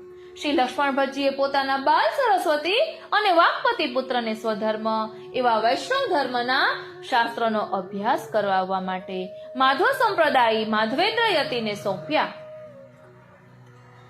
તેમની પાસે શ્રી વલ્લભે ગીતા, ભાગવત, શાંડલ્ય સૂત્રો અને નારદ પંચરાત્રનો અભ્યાસ કર્યો. આ દરમિયાન શ્રી વલ્લભે તેમના પિતાજી પાસે અભ્યાસ કરતા વિદ્યાર્થીઓ સાથે ફુરસદના સમયમાં વાતો કરતા કરતા જ્યોતિષ, ધર્મશાસ્ત્રો, કાવ્ય આદિ સાહિત્ય ગ્રંથો, આગમશાસ્ત્રો અને તદુક્ત કલા વગેરેનો અભ્યાસ કરી લીધો. પોતાના અભ્યાસકાળ દરમિયાન ધર્મશાસ્ત્રોની ચર્ચા કરતા કરતા તેમણે જૈન અને બૌદ્ધ જેવા નાસ્તિક શાસ્ત્રોનો પણ પરિચય મેળવી લીધો હતો. આમ 1 થી 1.5 વર્ષના ટૂંકા ગાળામાં તેમણે સર્વ શાસ્ત્રોનો અભ્યાસ પૂરો કર્યો. તેઓ બધા વિદ્વાનોમાં પૂજ્યતમ બન્યા. શ્રી વલ્લભ હવે તુલસીમાલા અને ઉર્ધ્વપુંડ તિલક ધારણ કરતા હતા. એકાદશી જયંતી અને વિષ્ણુ વ્રતનું આચરણ કરતા અને ભગવત સેવા પણ કરતા હતા. અભ્યાસકાળ દરમિયાન જ આપેલ સકળ શાસ્ત્રનો અભ્યાસ કરતા કરતા સર્વ વિદ્વાનો સાથે શાસ્ત્ર ચર્ચા કરતા કરતા પોતાનું આગવું તત્વજ્ઞાનનું સ્વરૂપ નિશ્ચિત કરી લીધું હતું. આપશ્રીએ પોતાનો આ વિચાર અવકાશના સમયમાં પોતાના સહાધ્યાયીઓને સમજાવવા માંડ્યો. સહાધ્યાયીઓ દ્વારા શ્રી વલ્લભનો નવો વિચાર તેમના ગુરુએ પણ જાણ્યો. તે દરમિયાન માયાવાદી પંડિતો અને વિદ્વાનો સાથે તેમણે શાસ્ત્રાર્થ કરવાની પણ શરૂઆત કરી દીધી. કાશીના ધર્મનગરમાં વિવિધ સ્થળોએ થતા શાસ્ત્રાર્થ, વાદસભા કે ધર્મસભામાં બાલ સરસ્વતી શ્રી વલ્લભ પધારતા અને વેદ આદિ ગ્રંથોના પ્રમાણોથી પોતાના સિદ્ધાંતો તેઓ સિદ્ધ કરતા હતા. આમ તેઓ વિદ્વાનોમાં વાકપતિ નામે વિશેષ પૂજનીય થયા. શ્રી લક્ષ્મણ ભટ્ટજી એક દિવસ વિચાર કરવા લાગ્યા, ભગવત કૃપાથી મારા ચારેય પુરુષાર્થ સિદ્ધ થયા છે. મેં બાલ્યાવસ્થામાં ગુરુની સેવા કરીને વિદ્યા મેળવી લીધી, અગ્નિહોત્રી બની સર્વ વૈદિક ક્રિયાઓ અને સોમયજ્ઞ સંપન્ન કર્યા, અમારા પૂર્વ પુરુષોને પ્રાપ્ત શ્રી મદન મોહનલાલજીનું આરાધન પણ કર્યું. હવે આ જીવનમાં કોઈ લૌકિક કે અલૌકિક ઈચ્છા બાકી રહી નથી. મારા જ વિચારોનો પ્રચાર કરે એવો અલૌકિક પુત્ર પણ પ્રભુએ મને આપ્યો છે. તે ભગવત સ્વરૂપ જ છે એની પૂરી ખાતરી મને થઈ ચૂકી છે. તેના વિના આટલા ઓછા સમયમાં સર્વશાસ્ત્રોમાં નિપુણ કેવી રીતે બને? તે જરૂર ભગવાનના મુખારવિંદ અવતાર છે, સરસ્વતીનો પતિ છે. હવે આવા પુત્રને સર્વભાર સોંપી હું આ દેહનો ત્યાગ કરું. તેનાથી રૂડું બીજું શું હોય? હવે જગતમાં કોઈ તૃષ્ણા બાકી નથી, કોઈ કર્તવ્ય પણ બાકી રહેતું નથી. આમ વિચાર કરતા કરતા તેમણે યોગ સમાધિ સાધી. સમાધિમાં પૂર્ણ દેહ સ્વરૂપે ભગવાને દર્શન આપ્યા અને આજ્ઞા કરી, દીક્ષિતજી, તમારા ઘરમાં શ્રી વલ્લભ સ્વરૂપે હું પ્રકટ થયો છું, તેમાં સંદેહ કરશો નહીં. તમે મને મેળવીને કૃતકૃત્ય થયા છો. તમારે હવે જીવનનું કોઈ કર્તવ્ય બાકી રહ્યું નથી. તેથી તમે માત્ર મારી સેવા કરો અને હવે મારા બ્રહ્મલોકમાં પાછા આવો. સમાધિમાં ભગવાનની આવી આજ્ઞા થતા શ્રી લક્ષ્મણ ભટ્ટજીએ પોતાની પત્ની ઇલમાજીને આ સર્વ હકીકત કહી. મકર સંક્રાંતિ પર્વ ઉપર ભગવદ ઈચ્છાથી શ્રી લક્ષ્મણ ભટ્ટજીએ તેમનો દેહ છોડી દીધો. તેમના બીજા પત્ની યલ્લમાજી હરિશરણ થયેલા પતિની સાથે સતી થયા. તેમના જ્યેષ્ઠ પુત્ર રામકૃષ્ણજીએ પોતાની શ્રાદ્ધાદિક સર્વ વૈદિક ક્રિયાઓ કરી અને શ્રી ગયા તીર્થમાં જઈ પિતૃ શ્રાદ્ધ કર્યું. ત્યાર પછી તેનાથી સૌથી નાના ભાઈ કેશવની મુંડન વિધિ કરી. તેમણે પોતાના મૂળ વતન કાંકરવાડ જવાનો નિશ્ચય કર્યો. માતાજી, આપ આજ્ઞા આપો તો હું ભારત પરિક્રમા કરું. આજે ભારત જેવી પવિત્ર ભૂમિમાં સર્વ ધર્મો નાશ પામી રહ્યા છે, પ્રજા ખૂબ દુઃખી થઈ રહી છે. ત્યારે એક વખત દેશાટન કરીને સર્વ તીર્થોના દર્શન કરવાની, બધા વિદ્વાનોનો સંગ કરી ઈશા ધર્મશાસ્ત્રોની ચર્ચા કરવાની અને ભારતની દુઃખી પ્રજાને બની શકે એટલું સાંત્વન આપવાની મારી ઈચ્છા છે. આપ પરિવાર સાથે જનાર્દનજી કાકાની છાયામાં રહો અને મને એક વખત સમગ્ર ભારતની તીર્થયાત્રા કરી આવવા દો. શ્રી વલ્લભ, હજી તો તમે માંડ 10 વર્ષના છો. આટલી નાની વયમાં તમને એકલા ભારત યાત્રા કરવા માટે મોકલતા મારું મન કેમ માને? માતાજી, તમે મારી ચિંતા ન કરશો. પિતાજીના શિષ્યો શંભુ, સ્વયંભુ, વિભુ અને સ્વભુને સાથે લઈને હું જઈશ. પ્રભુ ઉપર વિશ્વાસ રાખો. સત્કાર્ય કરનારની કદી દુર્ગતિ થતી નથી. ધ્યાન આપજો, સત્કાર્ય કરનારની કદી દુર્ગતિ થતી નથી. માતાએ શ્રી વલ્લભની ઉત્કટ ઈચ્છા જાણી તેમને ભારત યાત્રા માટે આજ્ઞા આપી અને તેઓ સૌ કાકા જનાર્દનજીને સાથે લઈને કાકરવાડ જવા માટે નીકળ્યા. આ રીતે શ્રી વલ્લભ પ્રભુની બાળ લીલાઓનું આપણે ભાવ દર્શન કર્યું. હવે શ્રી વલ્લભ પ્રભુ પ્રથમ પૃથ્વી પરિક્રમાએ પધારવાના છે તેનું ભાવ દર્શન આપણે અલગથી કરીશું કે જેના કારણે આપણને એવો અનુભવ થશે, એટલો સુંદર અનુભવ થશે કે જાણે અત્યારે આપણે બાળ વલ્લભ સાથે આ બધું માણી રહ્યા છીએ. કારણ કે આપણો પુષ્ટિ માર્ગ ભાવનાનો માર્ગ છે. આ ગ્રંથો શા માટે રચાયા છે કે જેના કારણે આપણે એનું મનન ચિંતન કરીને તેનો રંચક પણ અનુભવ કરવાનો પ્રયાસ કરી શકીએ. કારણ કે કરે કરાવે શ્રીનાથજી કિયો સબ ગોપાલ હિકો હોય. જ્યારે પ્રભુ કૃપા વિચારે ને ત્યારે જ આ બધો અનુભવ થાય. આટલા પુસ્તકો, આટલા શાસ્ત્રો બધું ભૂતલ પર બિરાજે જ છે, પરંતુ બધાનો અધિકાર હોતો નથી કે ખોલીને જુએ, તેનું મનન ચિંતન કરે. અને જો કરે તો પણ આત્મામાં ધારણ થાય એવું જરૂરી નથી. કારણ કે આપણી યોગ્યતા, આપણી પાત્રતા, આપણા અધિકાર અનુસાર આપણને પ્રાપ્ત થશે. પરંતુ તેના માટે મહેનત તો કરવી જોઈએ ને, થોડુંક કંઈક તો કરવું જોઈએ ને. શા માટે? તો સ્વયં શ્રી ઠાકોરજીએ ભગવદ્ ગીતામાં કહ્યું છે, કર્મણ્યે વાધિકાર રસ્તે માં ફલેશુ કદાચન. એટલે કર્મ કરો પણ ફળની આશા ન રાખો.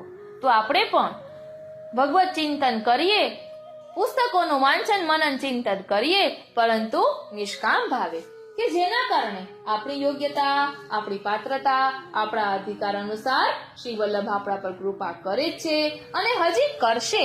બોલો શ્રી વલ્લભાધીશ કી જય.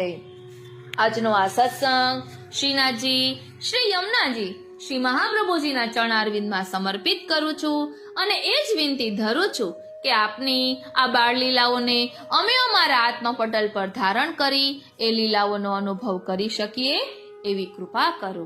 જય શ્રી કૃષ્ણ. मेरे श्रीनाथ जी के प्यारे वैष्णवों को जय श्री कृष्ण। गायों की महिमा अपार है, प्राचीन से अर्वाचीन साहित्य तक तथा लोक जीवन में भी गौ महिमा की परंपरा सर्वत्र व्याप्त है। इसलिए प्राचीन काल में आज की अपेक्षा प्रायः सभी गौ सेवा परायण थे और गाय बहुत अधिक थी, जिससे समग्र देश में गौ जाति, गव्य पदार्थ, श्रेष्ठ अन्न, सुख शांति एवं समृद्धि का बाहुल्य था। यह प्रसिद्ध है कि देश में दूध दही की नदियां बहती थी। वर्तमान कालक्रम से दुर्भाग्यवश आधुनिक सभ्यता के चाकचक्य के कारण सात्विकता से विचलित मन वाले लोग गौ भक्ति से दूर हो रहे हैं, जिससे गौवंश की भारी उपेक्षा होती जा रही है और गायों की संख्या नगण्य सी रह गई है। परिणामतः देश में दुख दारिद्र्य का विस्तार हो रहा है और लोगों में हिंसा, क्रोध, लोभ तथा विलासिता बढ़ती जा रही है। यही कारण है कि सर्वत्र अशांति भी व्याप्त होने लगी है। कल्याण में समय समय पर गौ सेवा के दिव्य चमत्कारों का प्रकाशन होता आया है।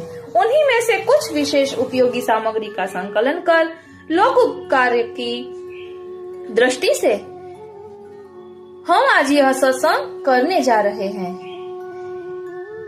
इसके अध्ययन से लोगों की कुछ दृष्टि बदल सकती है, ऐसी आशा है। यदि ऐसा कुछ हुआ तो इसमें गो गोविंद का ही अनुग्रह मानना चाहिए।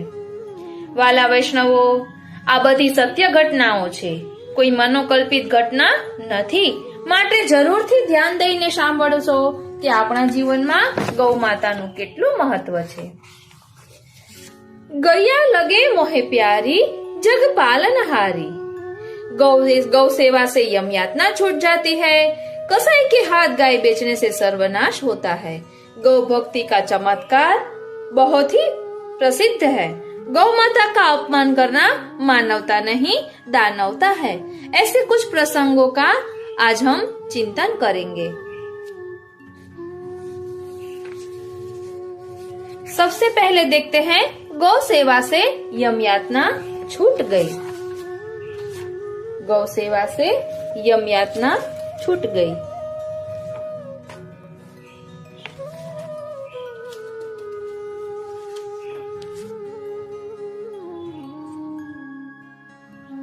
एक मनुष्य ने जीवन भर पाप ही किए थे। एक दिन उसने रास्ते में जाते देखा कि एक घायल गाय पड़ी है और उसके शरीर में सड़ा घाव है, दुर्गंध आ रही है श्रीनाथ जी, और कीड़े पड़ गए हैं। उसे गाय पर दया आ गई। उसने एक अंगुली से गाय के कीड़े निकाले श्रीनाथ जी, और उसी अंगुली से रोज घाव पर मलहम लगाने लगा। धीरे धीरे घाव मिट गया, दुर्गंध जाती रही। गाय स्वस्थ होकर चलने फिरने लगी। मरने के बाद उस मनुष्य को यमपुरी में ले जाया गया। वह अपने दुष्कर्मों का स्मरण करके दुखी हो रहा था और भूख प्यास से पीड़ित था। यमराज ने पता लगाया तो उसके जीवन में सब पाप ही पाप थे। एक सत्कर्म था, अंगुली से गाय के कीड़े निकाले थे और घाव पर दवा लगाई थी। यमराज ने संतुष्ट होकर अंगुली चूसने को कहा। आदेश पाते ही उसने मुंह में अंगुली लेकर चूसना शुरू किया। अंगुली से रस भरी अमृतमयी दुग्ध धारा निकली और वह उसका पान करके क्षुधा पिपासा की पीड़ा के साथ ही तमाम पापों से मुक्त हो गया। वारी जाऊं बलिहारी जाऊं અને શું કરી જાઉં ગૌ માતા આપની કૃપા પર।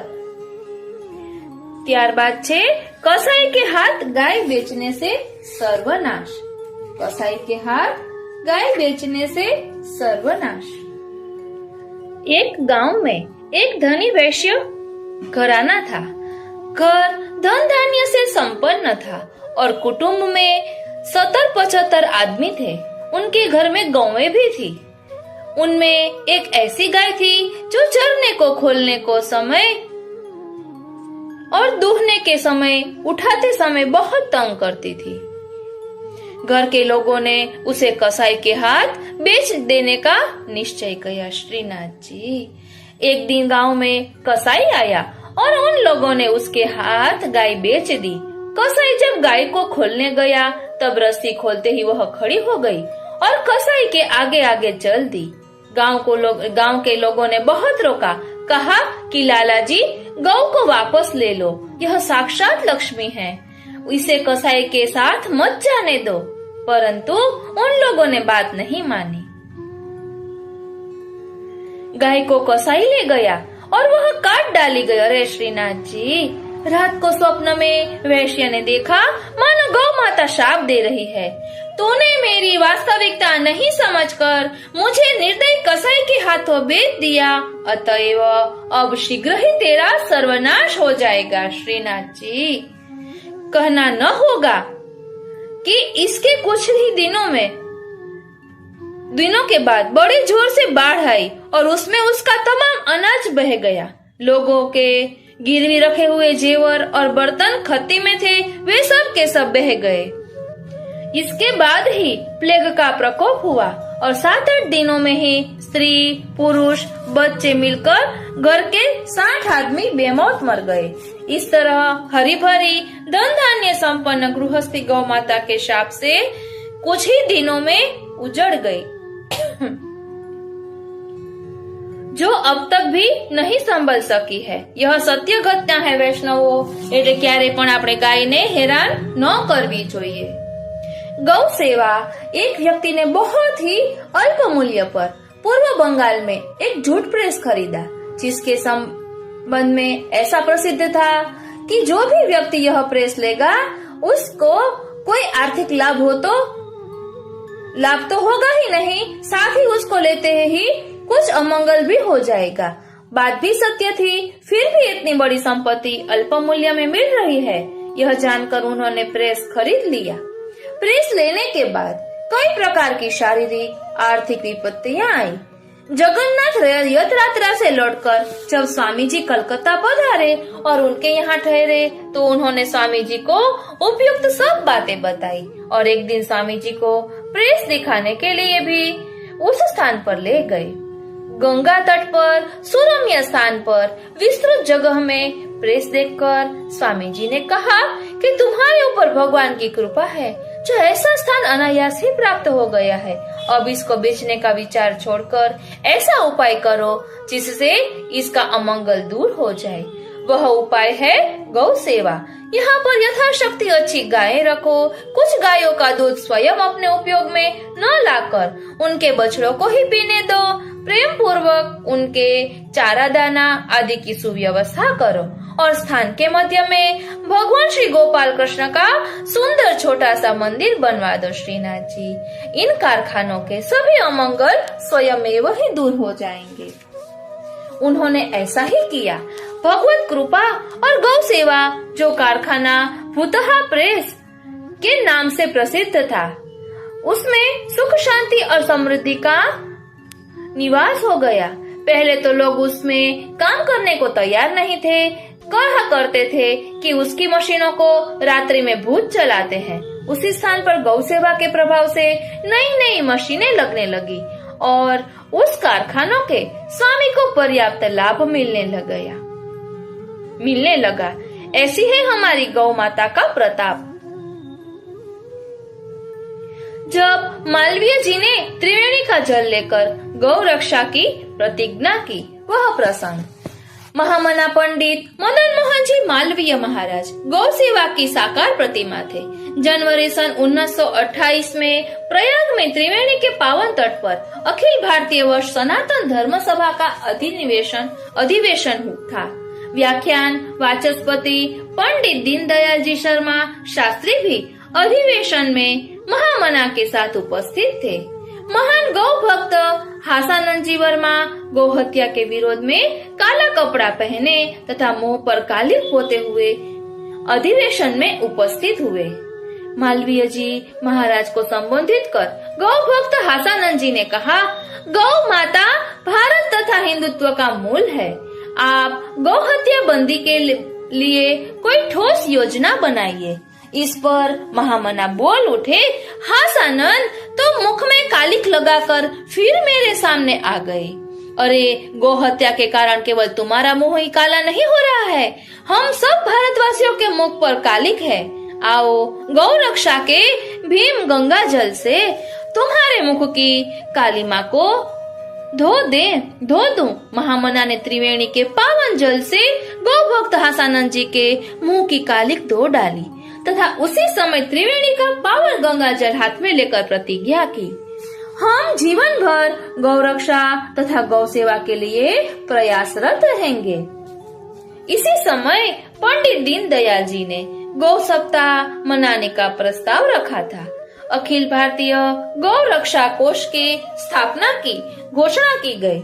महामना मालवीय जी महाराज ने सन 1928 में कलकत्ता में हुए कांग्रेस के अधिवेशन में स्पष्ट कहा था, गौ माता भारतवर्ष का प्राण है, उसकी हत्या धर्म प्राण भारत में सहन नहीं की जानी चाहिए।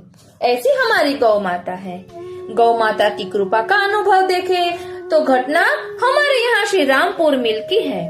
5 साल पूर्व हमने श्री रामपुर यानी अहमदनगर में श्री लक्ष्मी इंडस्ट्रीज के नाम से श्री रघुनाथ दास दूध कंपनी की भागीदारी में ऑयल मिल शुरू की। हमने ऑयल मिल शुरू की। प्रारंभ में 2 साल तक कभी मशीनरी टूट गई, कभी कुछ नुकसान हो गया, बड़ी तकलीफ रही। लाख कोशिश करने पर भी हम संभाल नहीं सके। एक दिन देखा गया, मिल के दरवाजे के सामने एक गाय पड़ी हुई है। कसाई उसे ले जाने के लिए बहुत प्रयत्न कर रहा है, मारपीट कर रहा है, तब भी गाय जरा भी हिलती नहीं। देखने वालों की आंखों में आंसू आ गए। मिल के मजदूरों ने उपयुक्त घटना देखकर मैनेजर को सूचना दी। मैनेजर ने आकर कसाई के द्वारा 36 रुपये में लाई हुई अच्छी हुष्ट पुष्ट गाय को 5 रुपये मुनाफा देकर छुड़ा लिया। जो गौ कसाई के प्रयत्न करने पर भी जरा भी नहीं हिलती थी, कसाई के छोड़ते ही वह सीधे मिल में चली गई। तब से वह गौ मिल में ही पाली पोसी जाने लगी। उस गौ के मिल में आने के बाद से ही मिल की हालत दिनों दिन सुधरती गई। जिस मिल के चलने में बराबर अड़चन आ रही थी, आज वही मिल गौ माता की कृपा से बहुत अच्छी तरह चल रही है। वह 3 अच्छी नस्ल के बछड़े दे चुकी है और प्रतिदिन 5 लीटर दूध देती है। छोटा बच्चा भी उसके पास चला जाता है तो वह उसे जरा भी नहीं छूती, पर किसी दूसरे जानवर को कभी पास नहीं आने देती। भगवान ने ऐसी कल्याणमयी गौ माता को मिल के दरवाजे पर पहुंचाया। इसके लिए हम उनके बड़े कृतज्ञ हैं। વાલા વૈષ્ણવો, આ બધી સાચી ઘટના, બનેલી ઘટના છે, સાલ સહિત અહીં દર્શાવેલી છે। તેના બાદ પ્રસંગ છે ગૌ માતા की सेवा से। मेरे पूर्वज गांव में सदा संपन्न रहे। मेरे पिताजी का जीवन भी उन्नत रहा। वे 4-5 घंटे ईश्वराराधन में लगाते और श्रेष्ठ समय ईश्वर आराधन में लगाते और श्रेष्ठ समय साहूकारी, गल्ला बीज के लिए देने में और खेती के कार्य में व्यतीत करते। इस कार्य में उनका खूब मन लगता। उन्होंने भूमि भी पर्याप्त एकत्र कर ली थी। वे कृषि बहुत उत्तम तरीके से करते। गांव के लोगों पर उनका प्रभाव था और सब लोग उनसे संतुष्ट रहते थे। पिताजी के परलोक गमन के बाद गृहस्थी का सारा दायित्व मुझ पर आ पड़ा, किंतु क्रमशः संपत्ति का नाश होने लगा। थोड़े ही समय में मेरी संपत्ति आधी रह गई। भूमि का कार्य स्थगित हो गया। बीज का गल्ला सब डूब गया। पैसे की आय बंद हो गई। खेती से अन्न कम होने लगा और अधिकांश जमीन परती पड़ गई। देखते देखते सारा काम चौपट हो गया। मैं रात दिन चिंतित रहने लगा। भाग्य ने जैसे मेरा साथ छोड़ दिया था। मैं जिस कार्य में हाथ डालता उसी में असफल होता। मेरे 2 और छोटे भाई थे उन लोगों की इच्छा से मुझे उनसे पृथक होना पड़ा। सारी संपत्ति 3 भागों में बराबर बराबर बांटकर हम सब अपना अपना कार्य चलाने लगे। मुझे 4 वर्ष बीत गए, किंतु मेरी दशा उत्तरोत्तर अवनत होती गई। गांव के लोग मुझे निरुद्यमी और आलसी कहने लगे। मुझ पर ऋण भी काफी हो गया। यहाँ तक कि अनाज के लिए भी मैं दूसरों के मुंह देखने लगा। जिनको मैं गल्ला और रुपया दिया करता था, अब उनके द्वार पर मुझे दौड़ना पड़ता था।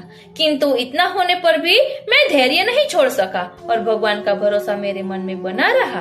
एक दिन चिंतित मन चारपाई पर मैं लेटा हुआ था कि मेरी आंख लग गई। निद्रा में मुझे लगा कि बैल गाय मुझे मारने दौड़ रहे हैं और मनुष्य की भाषा में बोलते हुए मुझसे कह रहे हैं कि अभी हम तुझे और तंग करेंगे। तूने अपने खाने पीने के सिवा कभी हमारी भी खबर ली है कि हम भूखे हैं या प्यासे हैं?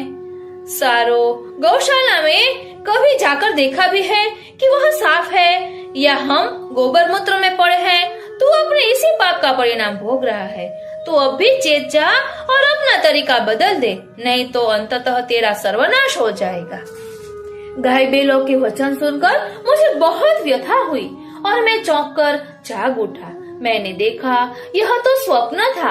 रात आधी से अधिक बीत चुकी थी, किंतु मैं उसी समय लालटेन लेकर गौशाला में गया। वहाँ देखा सारे पशु भूखे खूंटे से बंधे हैं। उनके आगे घास भूसा एक तिनका भी नहीं था। श्रीनाथ जी, कूड़े का ढेर लगा है। मैं मन ही मन पश्चाताप करने लगा। मैंने उसी क्षण अपने हाथ से गौशाला को साफ करना शुरू किया और दिन के 10 बजे तक गौशाला की सफाई में लगा रहा। उस दिन से हर समय मैं अपने जानवरों और गौशाला पर ध्यान रखने लगा। प्रातः सायं गौ दुग्ध अपने हाथ से धोना और चारा घास एवं स्वच्छ जल अपने सामने डलवाना मेरा मुख्य कर्तव्य हो गया। मेरे गाय बैल जब चरने जाते तब मैं गौशाला अपने हाथों से साफ करता। कूड़ा करकट अलग गड्ढे में डालता और उसकी अच्छी खाद बनती। जानवर सुखपूर्वक रहने लगे। मेरे जानवर स्वस्थ और हुष्ट पुष्ट हो गए। दुग्ध पर्याप्त मिलने लगा। बैलों के सुस्वास्थ्य के कारण मेरी कृषि चमक उठी और अनाज 5 गुना 6 गुना उत्पन्न होने लगा। खेती में मेरी रुचि बढ़ गई और निराशा दूर हो गई। ऋण भी अधिकांश चुका दिया गया। मेरी स्थिति में काफी परिवर्तन हो गया। मुझे निरुद्यमी, आलसी और अभागे कहने वाले लोग अब मेरी प्रशंसा करने लगे। यह घटना बिल्कुल सच्ची है। रईसी के चक्कर में मैं अपनी संपत्ति का नाश कर चुका था, किंतु आज ईश्वर की कृपा, गौ माता की आशीष और अपने हाथों काम करने के कारण से मेरी दशा अत्यंत सुंदर हो गई।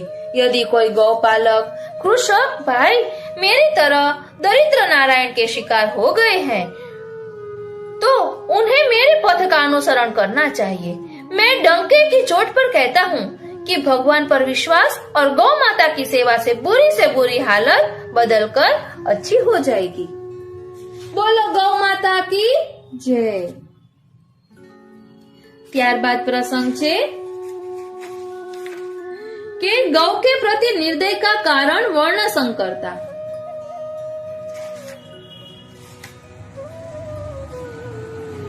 તેની પહેલા એક પહેલો એ પ્રસંગ જોઈએ कि गौ माता का अपमान करना मानवता नहीं दानवता है। गौ माता का अपमान करना मानवता नहीं दानवता है।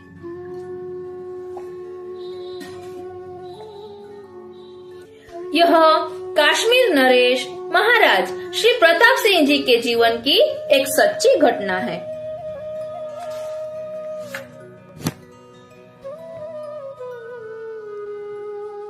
स्वर्गीय काश्मीर नरेश महाराज श्री प्रताप सिंह जी बड़े ही धर्मात्मा गौ ब्राह्मण प्रतिपालक राजा थे।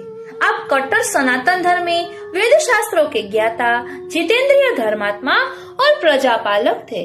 सैकड़ों ब्राह्मण नित्य आपके यहाँ वेद ध्वनि, चंडी पाठ, जप अनुष्ठान आदि किया करते थे।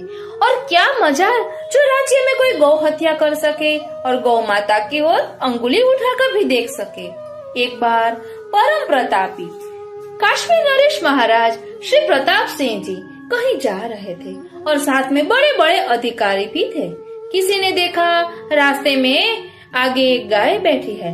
तुरंत कुछ कर्मचारी आगे बढ़े और उन्होंने गाय को उठाकर खड़ी कर दिया एवं रास्ते से हटा दिया। कर्मचारियों के इस प्रकार से दौड़ धूप करने के कारण महाराज का ध्यान उस ओर आकर्षित हुआ और महाराज ने कर्मचारी को पास बुलाकर पूछा कि इस प्रकार एकदम दौड़ धूप करने का कारण क्या था। आपको बताया गया कि महाराज आपकी सवारी जिस रास्ते में जाती वह रास्ता साफ नहीं था, उसमें एक गाय रास्ता रोके बैठी थी। अब उस गाय को हटाकर रास्ता साफ कर दिया गया है। महाराज प्रताप सिंह ने जब यह सुना कि मेरे कारण गाय को कष्ट पहुंचाया गया है तब उनको बहुत ही दुख हुआ। महाराज ने क्षोभ से वही सवारी रुकवा दी। तुरंत गाय को रास्ते में से हटाने वाले कर्मचारियों को बुलाकर उन्हें बड़ा ही उल्हाना देते हुए कहा, तुम लोगों ने यह क्या घोर अनर्थ कर डाला? क्या तुम्हें मालूम नहीं है कि हम भारत के क्षत्रिय राजाओं के जीवन का एकमात्र उद्देश्य गौ ब्राह्मणों की रक्षा करना है और गौ ब्राह्मणों की रक्षा तथा सेवा करना ही मानवता है। तुमने मुझ क्षत्रिय राजा के लिए परम पूजनीय गौ माता को उठाकर उसे कष्ट पहुंचाया तथा गौ माता का अपमान किया। यह मानवता नहीं दानवता है। भविष्य में ऐसा कभी मत करना। यदि कोई भी ऐसा करेगा उसे तुरंत नौकरी से अलग कर दिया जाएगा। महाराज की इस प्रकार अद्भुत गौ भक्ति और मानवता देखकर सभी आश्चर्यचकित हो गए और जय जयकार पुकार उठे। गौ भक्ति के फल। कोल्हापुर राज्य और ब्रिटिश राज्य के बीच सीमा पर धुंध की नामक एक छोटा सा गांव है। गांव के देवालय में एक गौ रहा करती थी। लगभग 100 वर्ष पहले की घटना है। कुछ कसाई कोल्हापुर राज्य में गौवें खरीदकर अंग्रेजी राज्य में ले जाते हुए इस गांव के जंगल में पहुंचे। उनके साथ की गौओं में कुछ बछियाएं भी थी। उन्हें क्या पता जो हमें जीवन के उस पार उतारा जा रहा है, पर इतना तो वे समझती थी कि किन्हीं कठोर हाथों ने हमें बांधा है। इस बंधन को तोड़ाकर वे निकल भागना चाहती थी। उनकी पीठ पर कसाईयों के डंडे पड़ रहे थे श्रीनाथ जी। फिर भी वे बंधन तोड़ाकर भागने का प्रयत्न कर रही थी। उनमें से एक किसी तरह वहाँ से निकल भागी और सीधे गांव के मुखिया के घर में घुस गई। कसाई के नौकर उसके पीछे लगे थे, पर वह उनके हाथ न आई। कसाईयों और गौओं का यह रंग ढंग देखकर गांव के चरवाहों ने बाकी गौओं को भी भगा दिया। तब कसाईयों और चरवाहों में बहुत कहासुनी हुई। शरणागत को भला हिंदू होकर वे कैसे छोड़ सकते थे? हिंदू धर्म की तो यह मुख्य बात है। शरणागत कहूजे तजहि निज अनहित अनुमानी ते नर पावर पापमय तीन ही विलोकत हानि। एक तो शरणागत, दूसरी गौ माता, जिसके लिए पूर्व के लोगों ने अपने न्योछावर किए। ऐसे सुदृढ़ परंपरागत संस्कार जिनके हैं वे ग्वाले गढ़ रही, भला उस गौ को कैसे छोड़ देते। बड़ी हुज्जत हुई। हाँ, नहीं करते करते बात उस बछिया की कीमत पर आई। कसाई 50 रुपये देने को तैयार हुए, पर उसी बछिया के लिए आखिर पीनल कोड का अगुआ डंका कोड चल पड़ा। एक तरफ ये 3-4 कसाई और दूसरी तरफ गांव के सब लोग। कसाई के मिजाज ठंडे हुए, तब उन्होंने सरकार दरबार का रास्ता लिया। उन्हें अंग्रेजी हुकूमत का बल था और जिस मुखिया के यहाँ वह गौ स्वयं आ गई थी, उसे धर्म की एकता का बल था। दोनों की भिड़ंत हुई। पॉलिटिकल एजेंट ने महाराज को लिखा और महाराज ने मुखिया को तलब किया। तब गांव के सब लोग बछिया को संग लेकर महाराज के पास गए। बछिया को महाराज के सामने करके सारा हाल कह सुनाया और बोले, आप गौ ब्राह्मण प्रतिपालक हैं, इसे हम लोग आपके हवाले करते हैं। आप चाहे इसे कसाईयों के हाथ में दो, अंग्रेज सरकार को दे डाले या गांव को दे दे, आप ही इसके विधाता हैं। महाराज ने गांव वालों का कहना सुन समझ लिया, गांव वालों को ही सौंप दी और यह आज्ञा दी कि करवीर यानी कोल्हापुर राज्य में कसाई रोजगार न करे। हिंदू धर्म की दृष्टि से इसमें कोई नई बात तो नहीं हुई, पर इसके आगे की घटना हृदय को बेदने वाली है। गांव वालों ने यह गौ गांव के शिवालय में श्री शंकर जी को अर्पण कर दी। तब से मृत्यु होने तक वह गौ उसी शिवालय में थी। कभी किसी के खेत में नहीं गई, किसी पशु से लड़ी नहीं, कभी ऋतुमती भी नहीं हुई, तो फिर गाभिन कहाँ से होती। इस पर जिस दिन श्री शिव अर्पित हुई, उस दिन से अपने जीवन के अंतिम दिन तक शिव जी के पंचामृत के लिए प्रतिदिन आधा सेर दूध दिया करती थी। दूसरा प्रसंग देखे गौ भक्ति फल में। सतारा जिले के कराड़ तालुके में कासर सिरंबा नामक एक ग्राम है। यहाँ के रहने वाले गोविंदास महाराज महान गौ भक्त थे। उनकी गौ भक्ति की कथा अतिशय हृदय स्पर्शी है। इनके मठ में इनके बैठने और सोने के स्थान को छोड़ बाकी सब जगह गौवे के गोठों से ही भरी हुई थी। इन गौ बछड़ों की सेवा करने में ही इनका सारा दिन बीतता था। एक बार इनकी कुछ गौवें खो गई। इन्होंने तहसीलदार की कचहरी में दरखास्त दी और यूं टहलते टहलते पास के बेलवड़ बाजार में चले गए तो खोई हुई गौएं में से कई इन्हें कसाईयों के हाथ में दिख पड़ी। इन्होंने पुलिस में इत्तला दी। कसाईयों ने कुछ सबूत पेश किए, यह दिखाने के लिए कि गौएं हमारी है। इनसे पूछा गया, आपके पास कोई सबूत? इन्होंने जवाब दिया, मेरी गायें ही मेरा सबूत है, वे ही मेरी गवाही देंगी। यह श्रीनाथ जी। यह सुनकर बहुत लोग हंस पड़े। गौओं ने गवाही दी।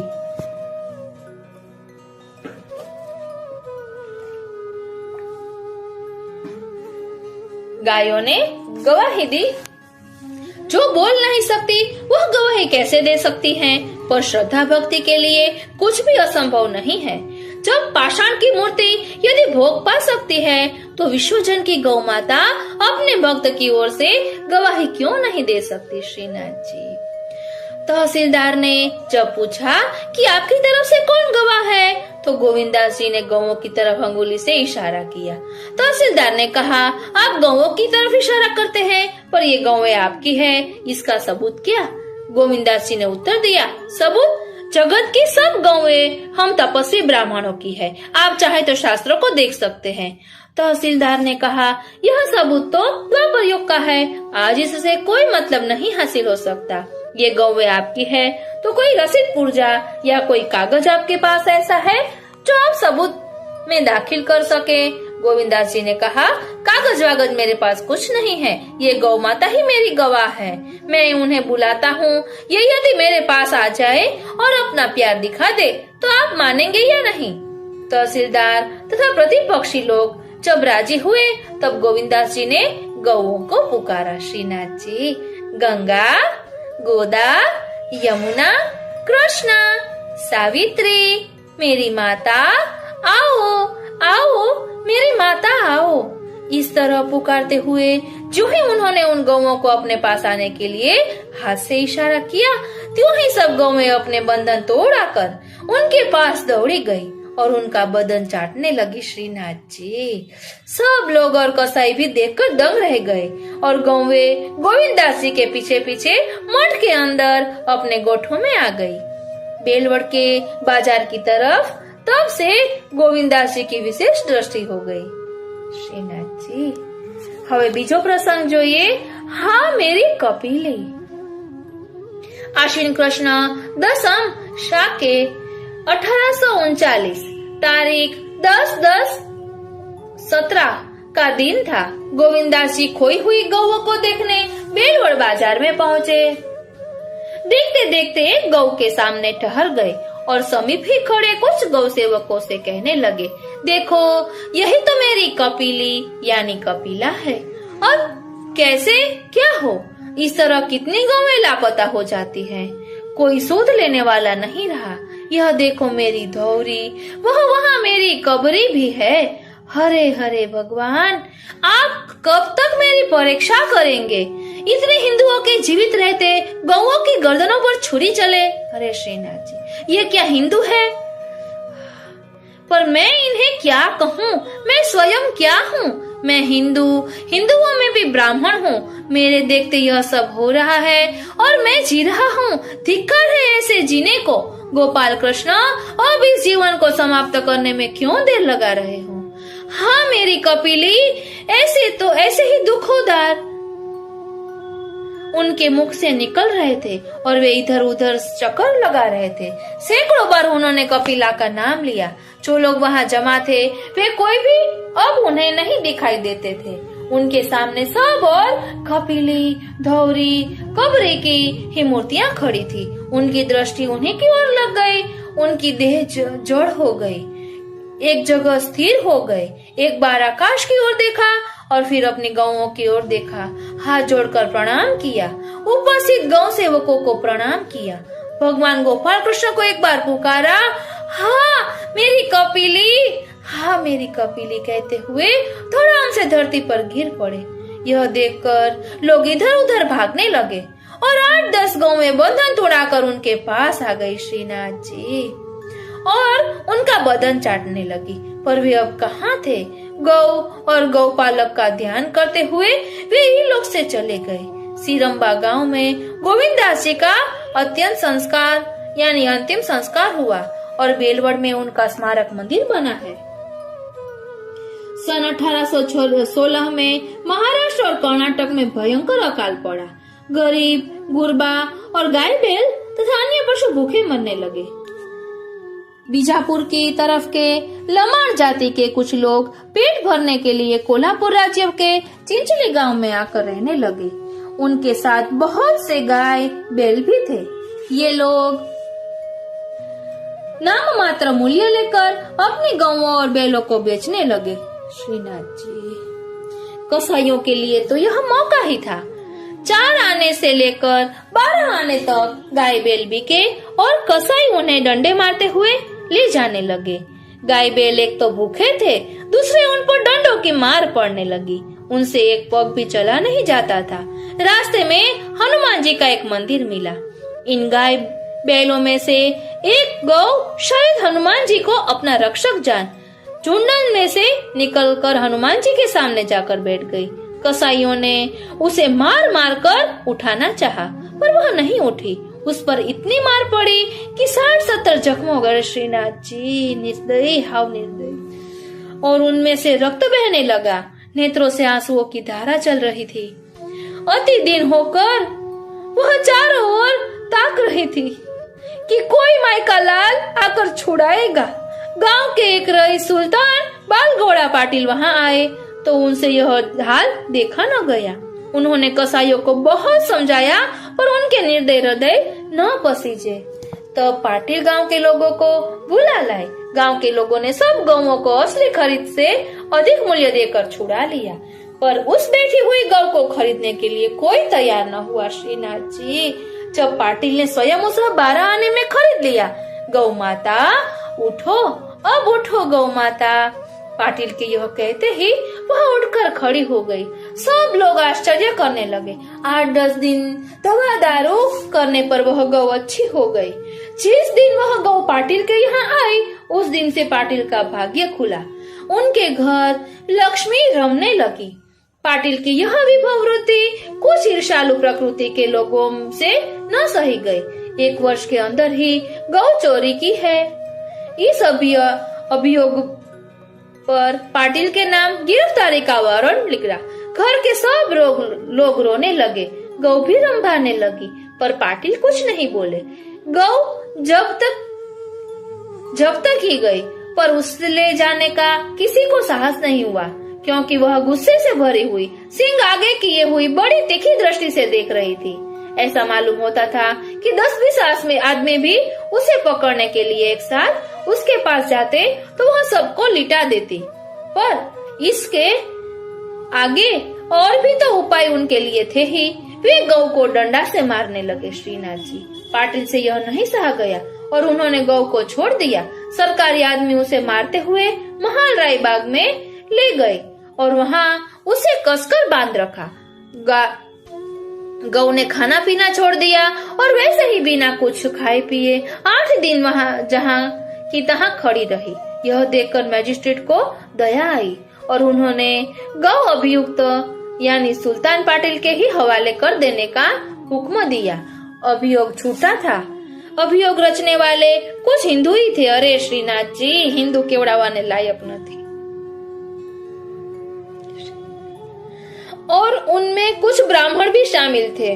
पास के ही एक गांव का महार इस काम के लिए खड़ा किया गया था।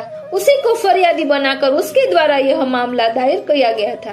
पुलिस इंस्पेक्टर ने पाटिल से सबूत मांगा तो उन्होंने सब सच्चा हाल उन्हें सुना दिया और कहा कि मेरे पास और कोई सबूत नहीं है।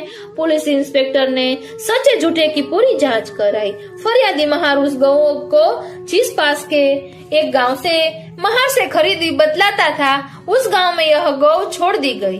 पर वह गौ न तो उस बेचने वाले महार के घर गई, न फरियादी महार के घर, बल्कि वहाँ से 6 मील के फासले पर चिंचली गांव के इन सुल्तान पाटिल के घर सीधी चली गई। श्रीनाथ जी, अंत में सत्य की विजय होती ही है।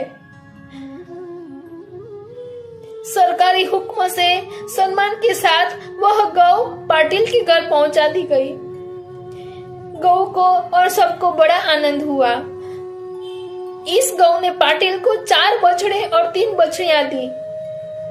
वह स्वयं रोज 3 सिर दूध अंत तक दिया करती थी। मृत्यु के दिन वह गौ रोज की तरह चरने गई और चढ़ते चढ़ते एकाएक नीचे बैठ गई और स्वर्ग सिधार गई। पाटिल ने उसकी स्मृति में एक समाधि मंदिर बनाया है। उस गौ के वंश का अच्छा विस्तार हुआ। पाटिल इन बछिया बछड़ों को इस शर्त पर लोगों को देते हैं कि कोई इन्हें बेचे नहीं। इस प्रकार पाटिल की गौ भक्ति का फल सबको मिल रहा है।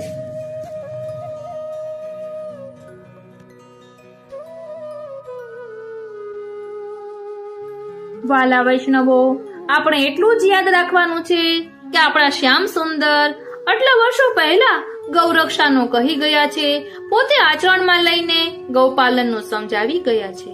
તો આપણે બીજું કાંઈ ન કરી શકીએ તો ગાયોનું ધ્યાન તો રાખી જ શકીએ કે આપણાથી તેને હાનિ ન પહોંચે અને કોઈ તેને હેરાન કરતું હોય તો આપણે તેનાથી બચાવીએ।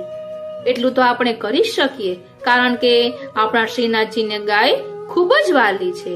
તો આપણાથી સેવા સત્સંગ સ્મરણ કંઈ ન બની શકતું હોય તો ગૌ સેવા આ પ્રકારે કરીને આપ પ્રભુને પ્રિય બની શકો છો।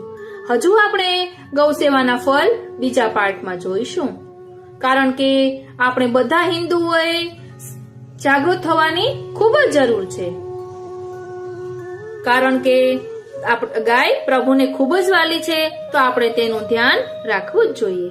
આજનો આ સત્સંગ શ્રીનાથજી, શ્રી યમુનાજી અને શ્રી મહાપ્રભુજીના ચરણારવિંદમાં સમર્પિત કરું છું।